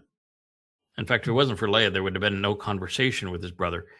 He sent Leah out to talk to Esau to say, is Esau really going to kill him? He's a scoundrel, he's treacherous, couldn't be trusted. And then he runs to Haran because he's afraid of Esau. And there he goes, I guess it's probably an uncle, but everybody in that initial group was related to one another. They're all part of Abraham's clan from Babylon. And he decides that he likes the younger daughter of Uncle Laban, and that is Rachel, and he doesn't much like Leah. And they want to paint Leah as having either be blind, an eye infection, she was deformed, she was worth nothing but be a concubine, is what they said here. And there's no indication that Leah was any of those things. The depiction and the name Leah, I've done a fairly significant investigation, and it doesn't mean any of the things that they ascribe to her. But, human anatomy is as human anatomy is. I think Ya'aqob was a scum. I'm just really sorry for Yahuwd that he has Abraham, Yishak, and Ya'aqob as the fellows that he established the covenant with, because there wasn't a decent human being among the three of them. And their sons were no better. That's just the reality of it. God's not going to tell you the story about these boys being so pathetic if it wasn't true. All during their marriage, Ya'aqob was abusive of Leah. He treated her like shit. And he was a wimp himself. When a wimp treats a woman like crap, that's a deep-seated psychiatric problem.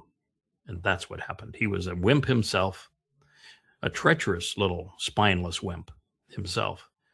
And he abused his wife. And when you listen, and that was the part of this that I actually thought was pretty good, you listen to the names of Leah's children, the statements that she makes about the birth of these children, which you quickly find out is that that she was disgusted by him. Mm-hmm.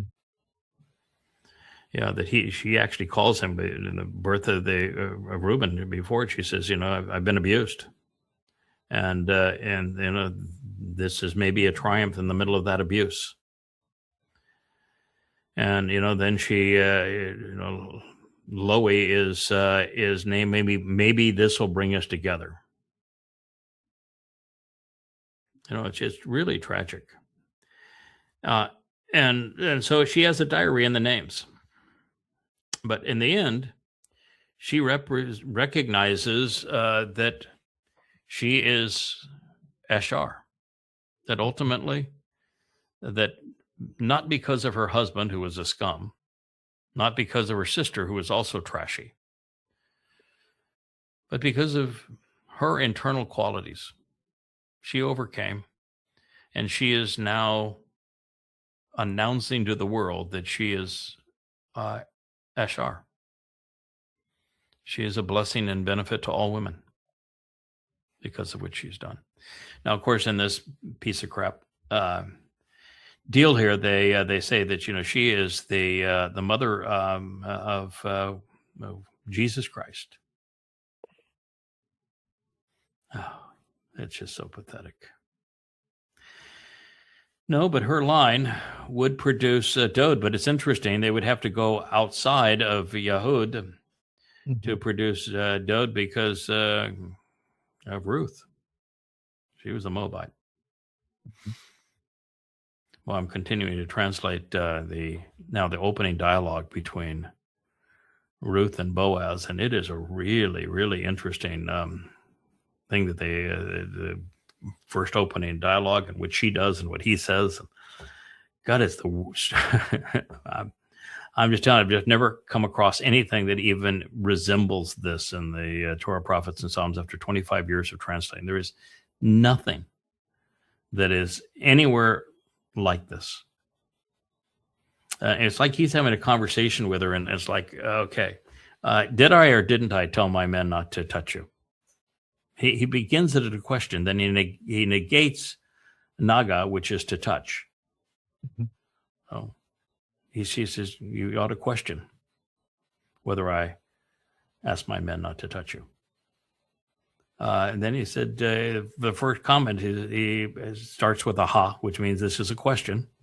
And then he negates shama, written, spoken in the second person, feminine singular. So this is you, not listen. So question, I'm asking a question, and then it's you not listen. How in the world are you going to translate that? Right. It's like, whether or not you listen, then he gives her advice. Whether or not you listen, this is my advice. You stay here in my field. You stay close to my women. Mm-hmm. And you need to wonder whether or not I told my men not to touch you. That's why I'm saying you need to stay right here. It's just really unusual, the kind of dialogue. And so, and one of the things having to really figure out who the audience is that this is being spoken to. Is when Boaz is speaking, is he speaking to Leah to Ruth for Ruth at that time, or is he speaking to a different audience at a different time? The layers of that. Yes, we're dealing with that all the way through the Torah. Mm-hmm. We have dialogue and we have action that is historically accurate, but the testimony that we have has no validity as to that time and those people. It only exists to educate us now to understand God's story. So it was written for us to understand it now. But we still have to render the dialogue as it was written with the understanding we are now looking through a lens to understand what was he saying to her? Why was why were the first two things that he had to tell her positioned as questions? Mm-hmm. Why were the verbs negated? And, this is one of those things where you translate it the best you can, and then you stew on it some, and then you go back to it and say, now I get it. And typically the light will go on as you move through it. But that's where I am at this point. It is also interesting that he comes out of Bethlehem, the town of Bethlehem. He comes to his field. And she has specifically said, and one of the things is really interesting, after she is, Ruth is introduced to who Boaz is. And Naomi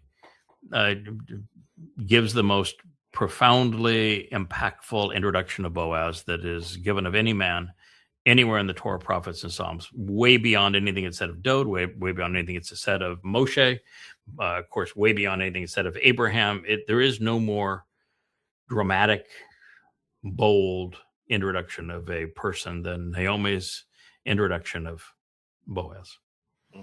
And the next response is Ruth steps up and says, well, then I'm going there. I'm going to go and start reaping in his field. And so, that's pretty bold. And then we have Boaz coming from Bethlehem to his field. And the first thing he asks, he has a na'ar, and na'ar is dominant in this part of the conversation. Na'ar is the term that was used to describe those in attendance when Yahweh and the two men arrived to tell Abraham and Sarah that they were going to have a child, and then they go into Sodom after that. But it's also they're used to describe Na'ar is used to describe Noach and Shem, a father and son, accompanying Abraham and Yishak to Mount Moriah. And so then you have Na'ar used throughout this. And then there's the Na'ara, the feminine version of it. And it's singular and plural.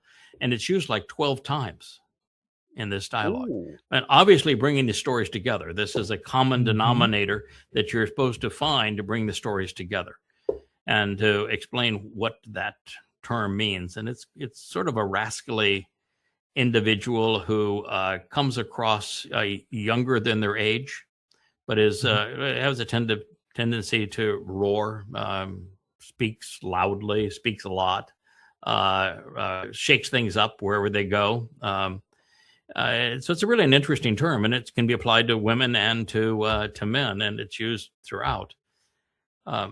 But he has a na'ar that is over the entire group that is harvesting his fields.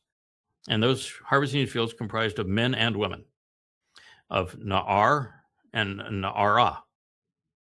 And the first thing he says is, who's that woman?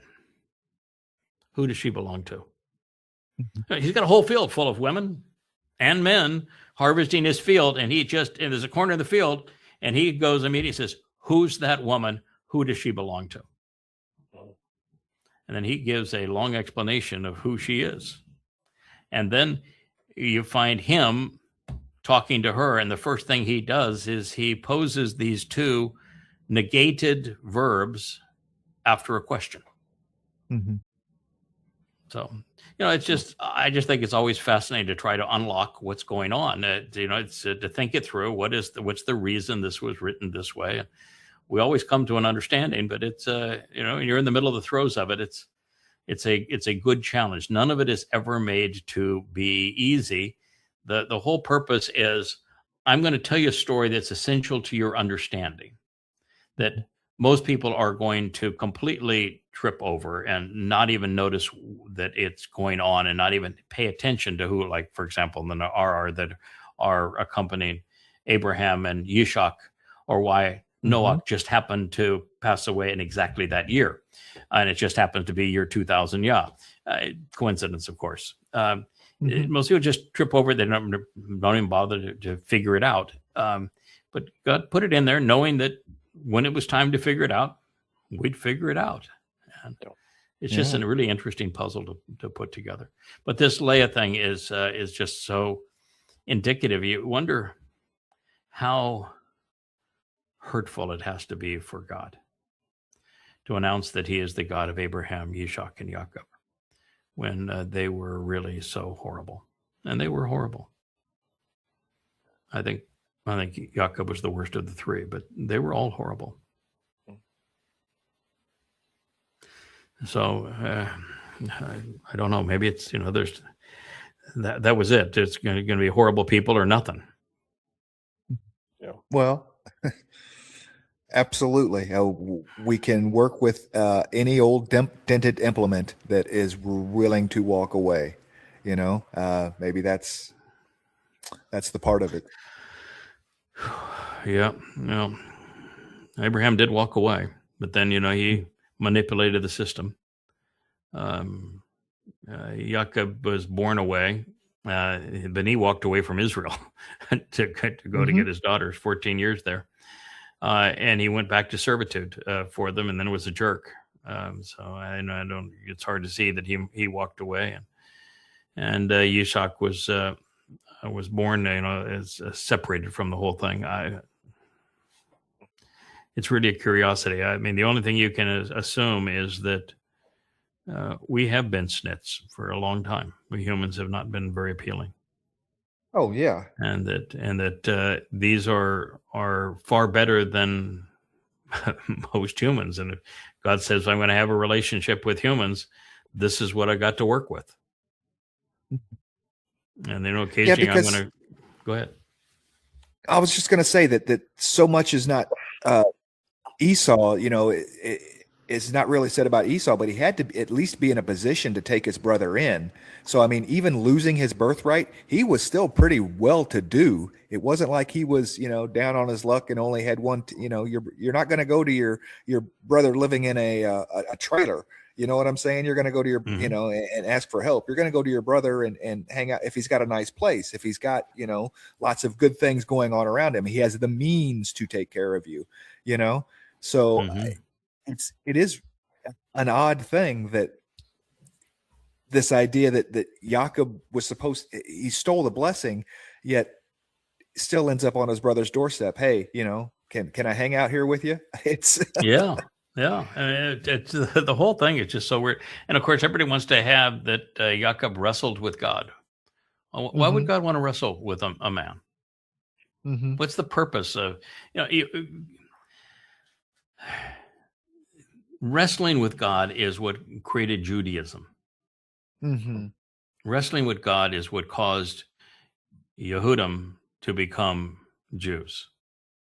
Wrestling with God is what happened during the entire Exodus. It's why Israel was such a short-lived nation and has had such horrible experiences. That's wrestling with God. God doesn't want us to wrestle with him. He wants us to engage and endure with him. And so it's a very odd situation. My conclusion was always that he was wrestling with the adversary, and that it was, one of those things. He was down and out. I mean, he hallucinated a lot. He had a lot of fantasies, and that he was wrestling with the adversary and didn't give in to him. That was his one claim to fame.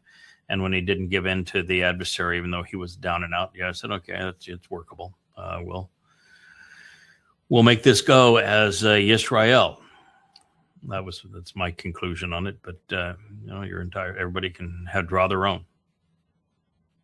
But one of the things we are going to ask Yahowah is to say, all right, now, fair enough. You can, I know what his retort's going to be, but what is it with Abraham and Ishak and Jacob and the 12 sons? Because the way you told the story, they aren't, and your story, and you're the one that told the story, and you certainly did not paint them in a very favorable light. So for me to say, these are really not very good people, I only draw that conclusion by what you wrote about them. What's going on here? And, I think the retort that I'm going to get is, look at my firstborn. He was worse. Well, he was Shazak. worse, and then he became better. So maybe the story is that even really bad can be, you can go from apathetic, which isn't good, to bad. And even then you can turn it around. Yeah. So maybe that's the story. Yahweh is Chazak, and part of that is being steadfast. When he says, you're my firstborn, you're my guy, when he says, you're my guy to Abraham, you're my guy, for better or worse, as long as you, do the right things, But they didn't. They didn't do the right thing. None of them did the right thing. And particularly Dowd. Dowd did a lot of wrong, horrible things. Even Adam. So they didn't do the right thing. And Yahweh didn't overlook them doing the wrong thing. He held them accountable for it. So it's a story of there really aren't very many decent humans, and the story is, I'm going to show you that it's possible with even bad behavior that we can figure out something that makes this work. And through failure we can achieve success. That's why the whole concept of perfection is so stupid, because every player in God's story was hugely flawed. So the only moral lesson that you can learn is that no matter how flawed, if you're willing to see it through and come to embrace the truth in the end, that God will accept you. Absolutely. So we are all queued up, ready for a Chinook episode of Luminaries today. I think we're turning the page into a new chapter. So we are. We're going to talk about Chinook.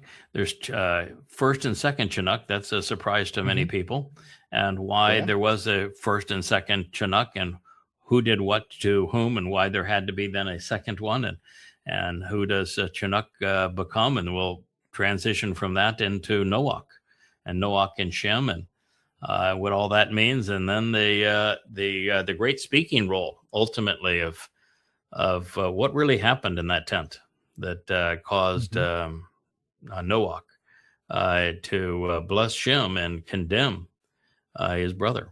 So we'll talk about that, and that'll bring us to what really transpired in that 6 minutes on the shore of the Nile, and who were the players with the birth of Moshe. And then from there, we'll jump ahead to the story we're talking about right now, Ruth and Boaz. That is fascinating to be sure, and we're really getting in now to the interesting part, and it is it's the third chapter where we find that I'm I'm your Amma, I'm going to deliver the kinsman redeemer to you. And what's interesting is the third chapter is about her declaration of being the Amma, but the fourth chapter is all about Gaal is the dominant theme of the fourth chapter of the kinsman redeemer. He's positioned throughout that chapter. So it'll be it's a lot of fun trying to first get an accurate rendering of the words, and then have an appropriate interpretation of the words as we try to apply them to our lives at this time, and what we would expect would have happened then, immediately thereafter, throughout time, these two individuals will be redeployed, and all the way to today. And you're going to come to appreciate, because this is one of the few places where the personalities are really developed. So you get to see the personalities of Ruth and Boaz through the story, and that first chapter, I'm sure you've read it now. The personality of Ruth is pretty extraordinary. She absolutely knew what was going on, and she's bold. But then the passage I've just translated, she falls flat on her face. She actually does bow before Boaz.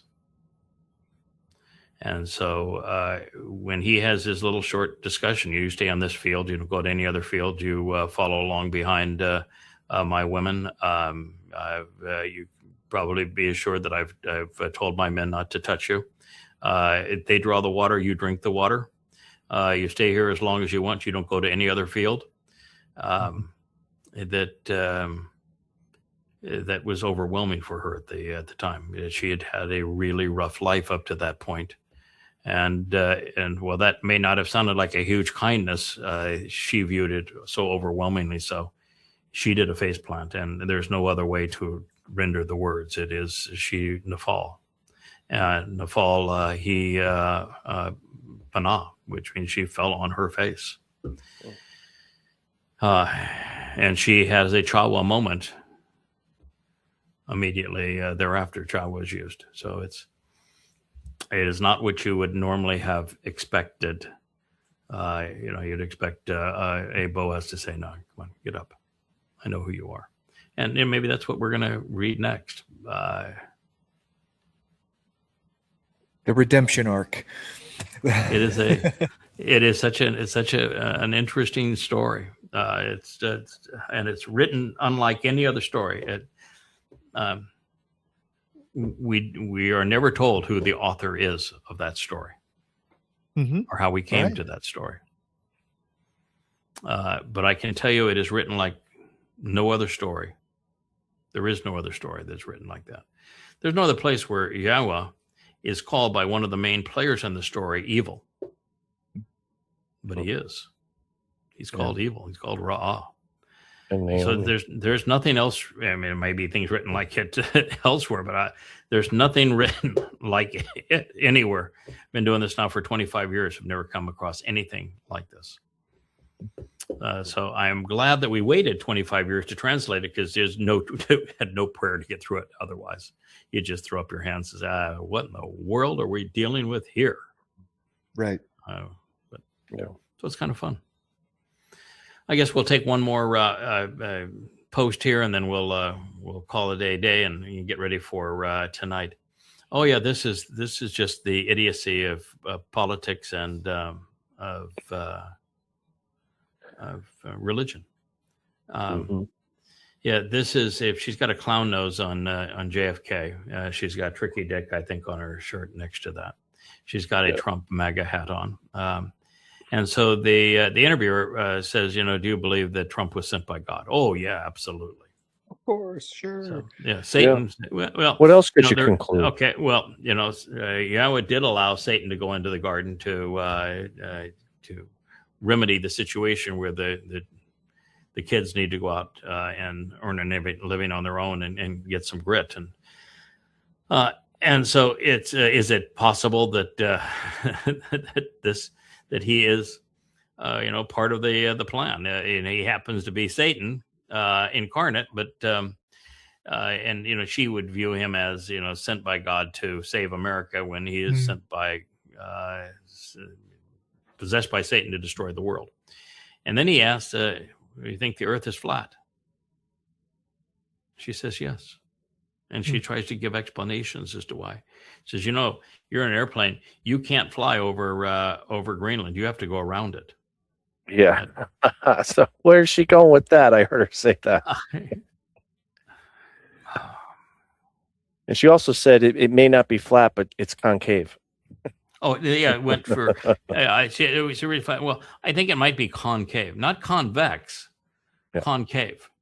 Have you ever seen the joke where graphically they have the sun and it's round, and then they have Mercury and it's round, and they have Venus and it's round, and then they have the Earth and it's pancake, it's flat. And then they have Mars and it's round, and Jupiter and it's round, and Saturn and Neptune, and Uranus, and they're all round. And the one line from the Earth is, well, this is kind of awkward. This is awkward. I think is right. This is awkward. Hit the one flat one in the midst of all of them. Yeah, and it's interesting. You can take a picture from the moon, and of course it's you see that it marble. It is a marble. It is a sphere, and you can even see the way that the sunlight tries to wrap around the sphere and the shadows of it. And that's right. And it's it's just like the moon, which is a sphere. That's the same way that you see light on the going around the Earth, and so all of these pictures now of the Earth from space, and it's always a sphere, and the light coming from it is always shows it to be a sphere, and you never see it as a pancake. Why? Why is it never a pancake? And by the way, if it's a pancake, because it's not. How would you have right now? You can. It depends on where you are in the world. You can either see the stars in the northern hemisphere and the stars in the southern hemisphere. And they're a different set of stars. One side you're looking that way, and the other side you're looking the other way. And how would you have a different perspective on stars if the Earth was flat? Are those the guys that are hanging on to the roots on the other side? Yeah. Right. The number of times that I've flown around the world, that's probably 6-7 times. And trips where you start on one side, just keep on going, you come all around on the other side. Why didn't we see the side where there's nothing? Why didn't we fly underneath how did that all happen? Right. One continuous left-hand turn, right? Yeah. But if it's concave, that would explain why the oceans are like they are, right? The water's not running off the edge; it's concave. Right. Where does the water go? Where does the water go? Conspiracy theorists are really inferior thinkers. They can't think it through. She's like, oh, there's just a lot that's not explained. Okay, can you articulate it? One of them? Like, what are you hung up on? The problem with the conspiracy is they're dot on the wall kinds of people. That's right. Something that has not gone right in their life, and so they're looking for a way to justify how they are not responsible for the thing that has gone poorly in their life, and they want someone to blame typically, and they will go to conspiracies. And one of the conspiracies is flat Earth, and it's like chemtrails, another one of the conspiracies. And what they will always do, or 9/11 was an inside job by the U.S. government. What they will always do is they will ignore 1 billion pieces of evidence that show reality as it occurred. And they will cling to, and in a world where there are maybe billions and billions of potential ways to look at something, and they will find 2 or 3, 4 or 5 that out of context appear to show the opposite result. And they will only look at that 4 or 5, and they will promote that 4 or 5 and not bother to refute the billions or trillions or gazillions that show it the other way. And so you just say, if you're going to base a theory like the 9/11 on Building 8, because a plane didn't fly into it and yet it collapsed, and they're not capable of saying, well, that radio TV tower fell right into it, scarred it all the way down, destroyed all of the the fire suppression systems, and we can analyze the really foolishness of the foundation of that building. It was actually built over existing structures that they tried to preserve in the subterranean areas of New York, and that the tremendous fires from the World Trade Centers ignited because it got so hot, ignited things within the building, and it melted what was already a very weak metal shell, and it cratered. And instead, they want it to be an inside job because they think there was an office of the CIA inside, and therefore the office of the CIA, even though they would have been the ones that planned it, had to be burned down to keep the evidence from coming out. And you say, what about the flight schools and the Muslims and the Allahu Akbar and the airplanes that were flown into the buildings? Well, that was a government plot. You really didn't see that. That really didn't happen. Inside job. And you go, okay. So the obvious has millions of points of evidence, and your theory has nothing but holes in it. But you're gonna promote the theory? Why? Mm-hmm. Flat Earth, the same thing. Yeah, I've been up at almost 50,000 feet in airplanes, and you can definitely see the curvature of the Earth. And I've been in airplanes at 25,000 feet, and you can't see the curvature of the Earth. So we're going to say, well, at 25,000 feet, I can't see the curvature of the Earth, so it must not be curved. Yeah. Huh? You're going to take a picture across a lake with different heating conditions where the rising waves of temperature variation will create the effect that we know as a mirage. And you're going to say, well, you can take a picture of a lake or of an ocean, and sometimes you don't see the mass disappearing last because a mirage, because of the way that it affects the air and water molecules in it, will create a lensing effect. And so you can get a picture or two that will do that. And so you're going to use that against billions and trillions of evidences contrary to it. Yeah, it's the dot on the wall. I'm going to prove my point, and I'm open to being proven false. And you could give them, it's like chemtrails. You could give them all proof of why chemtrails are stupid, and they'll still cling to it. Yeah, they don't want the truth. I think, and I talked about this before with the stubborn thinking. They simply they don't want the truth.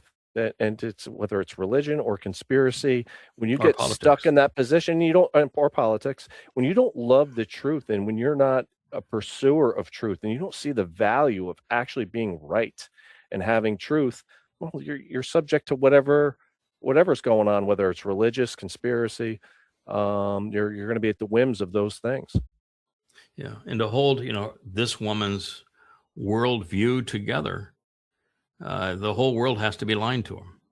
So, flat Earth, Trump's representing God. America is a force for good. We won the war. Where do you stop? Yep. Yeah. Mm-hmm. It is an example of why humanity is so fallen, why it's so out of touch with reality. And while she is an older woman trapped in both political and religious and conspiratorial malfeasance here, you go to the younger generation, it's Gen Z, and for the most part they can't think themselves out of a wet paper bag. They are really crippled mentally. They are, yeah. So it's just a tragedy.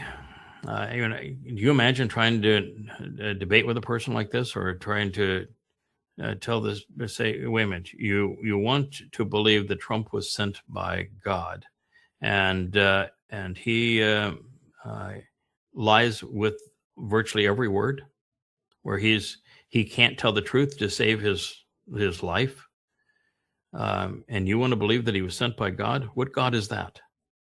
Mm-hmm. They would send a committed liar. You want to believe that God sent a rapist and a pedophile who was incestuous, who said, I'd like to have sex with my daughter, who had sex with all manner of underage girls, who was convicted of rape. You think that's God's man? Your God must be pretty impoverished. All right. Well, gentlemen, thank you for doing this. We're up at past the 2-hour mark. We're going to go back to trying to figure out the puzzle of Boaz and Ruth. Yep. And I'm going to get back to my day job, and we'll do a Luminaries. As you're right, we're starting on Chinook. And he is a really interesting fellow. And most people don't bother. In fact, I saw a post the other day. I said that that chapter of Genesis is one that no one understands. Why do you have all these people living and dying and just you're told their genealogy and that's all you hear about them? And then with the Chinook, he is the exception. And then why before that are you told that Cain had a kid? And that this kid had a city that he built named after him, and that what was all of that? And then he has a whole story after him of who his descendants were and what they did. Why is that story told? It's a fascinating story, and the names of the people, and I don't think anyone's ever put the pieces together and say, well, this is who they are, this is what they did, and this is why that story is told to us. And then after you get through that, then you have second Chinook, who God makes it really clear, this is somebody I like, this is somebody I'm going to take. And why would he take him if he wasn't going to redeploy him? And then you see it. All right, we're going to leave her. I think she does have a clown nose on JFK, does she not? And then she has a tricky dick. I think that's a dog tag. She's wearing a dog tag. Yeah, I got an expanded picture. Why would JFK have a... No, she's wearing a dog tag that's sitting over his nose, and it looks like a clown nose. Okay. Yeah, it's pretty hard to see in this little monitor that I have and off to the side. Yeah, I got an expanded view. Okay, so she's wearing a dog tag because, correct, of course, she had a dog tag. And it's possible, I guess. Flat Earthers, 2 hours of my life that I'm never getting back. Trump, that's a Trump voter right there. Yep. That's the reason why democracy doesn't work. Yes. Those are the kind of people that are voting. So you want a democracy, you're going to have a huge percentage of the people that are voting. They're going to think that this most despicable man on the planet was sent by God and that the earth is flat. And those are the people that you think are doing a service to the world by voting. Yeah. I think not. No. Mm-hmm. And who are they voting between? Look at this last election. An egomaniacal psychopath, or Cackles, who was a communist. And she had literally no work experience. She had never even asked if you want fries with that. She even lied about that? Yeah, she even lied about that, yeah. Her whole experience is she was a failure in the DA's office, and then she figured out she had other attributes that she could use to climb up the political ladder in California. Ask Willie Brown. Yeah, Willie Brown would be able to tell you all about it. And then they, we have, this is the problem of America, is you have lots of places where only one party exists. And therefore, the most extreme people that are part of that party get to denominate the most worthless people in the world. Look at the mayor of New York. Look at now the one mayor that's going to be the mayor of DC. They are completely worthless human beings. And they get elected because, well, in the general election, they're outvoted by a huge margin because it's that region or that area, that city is so either Democratic or Republican that it's all matters just who won the primary. And, this last primary in the U.S., it's just disgusting who they put up. You know, when you had Hillary Clinton and Donald Trump, I mean, who are you going to vote for? Right. Who are you going to vote for? I mean, God, I mean, you had Biden and he was comatose. Is comatose better than crapatose? I don't know. I think crapatose is worse than comatose. You know, I kind of long for the days of the man that had the ice cream cone fall in his lap. Right. Yeah. You know, We would get what we Cackles deserve. have been worse than Trump? No. Cackles would not have been worse than Trump. Would she have been horrible? Absolutely. Worse than Trump? No. Yeah. Well, the more we congregate together, the worse we are. So that would, by that rationale, the cities would be the worst of us. They are the most Marxist cesspools of, Yeah, They are. And I wish people would have had the experience that I had, where they went through the Iron Curtain countries. They went into South Korea, when North Korea, when the worst part of the conflict, they went into the People's Republic of China. They saw it with and without free enterprise. They've, been in East and West Berlin, being the Soviet Union, when the time that it's imposed, you quickly learn that communism, socialism, Marxism is a really dark and horrible thing for humanity. Collectivized man is worse than individual men, based on gang mentality, and there's no fixing that. Yeah. All right. Well, we've already lost Will. His internet, I think, failed on him. Good to see you there, Kevin. We'll do a Luminaries later today, and we're going to say goodbye to Miss Flat Earth. Hey there, thanks for tuning in. That was Fetch. Gotta run now. Catch y'all on our next podcast.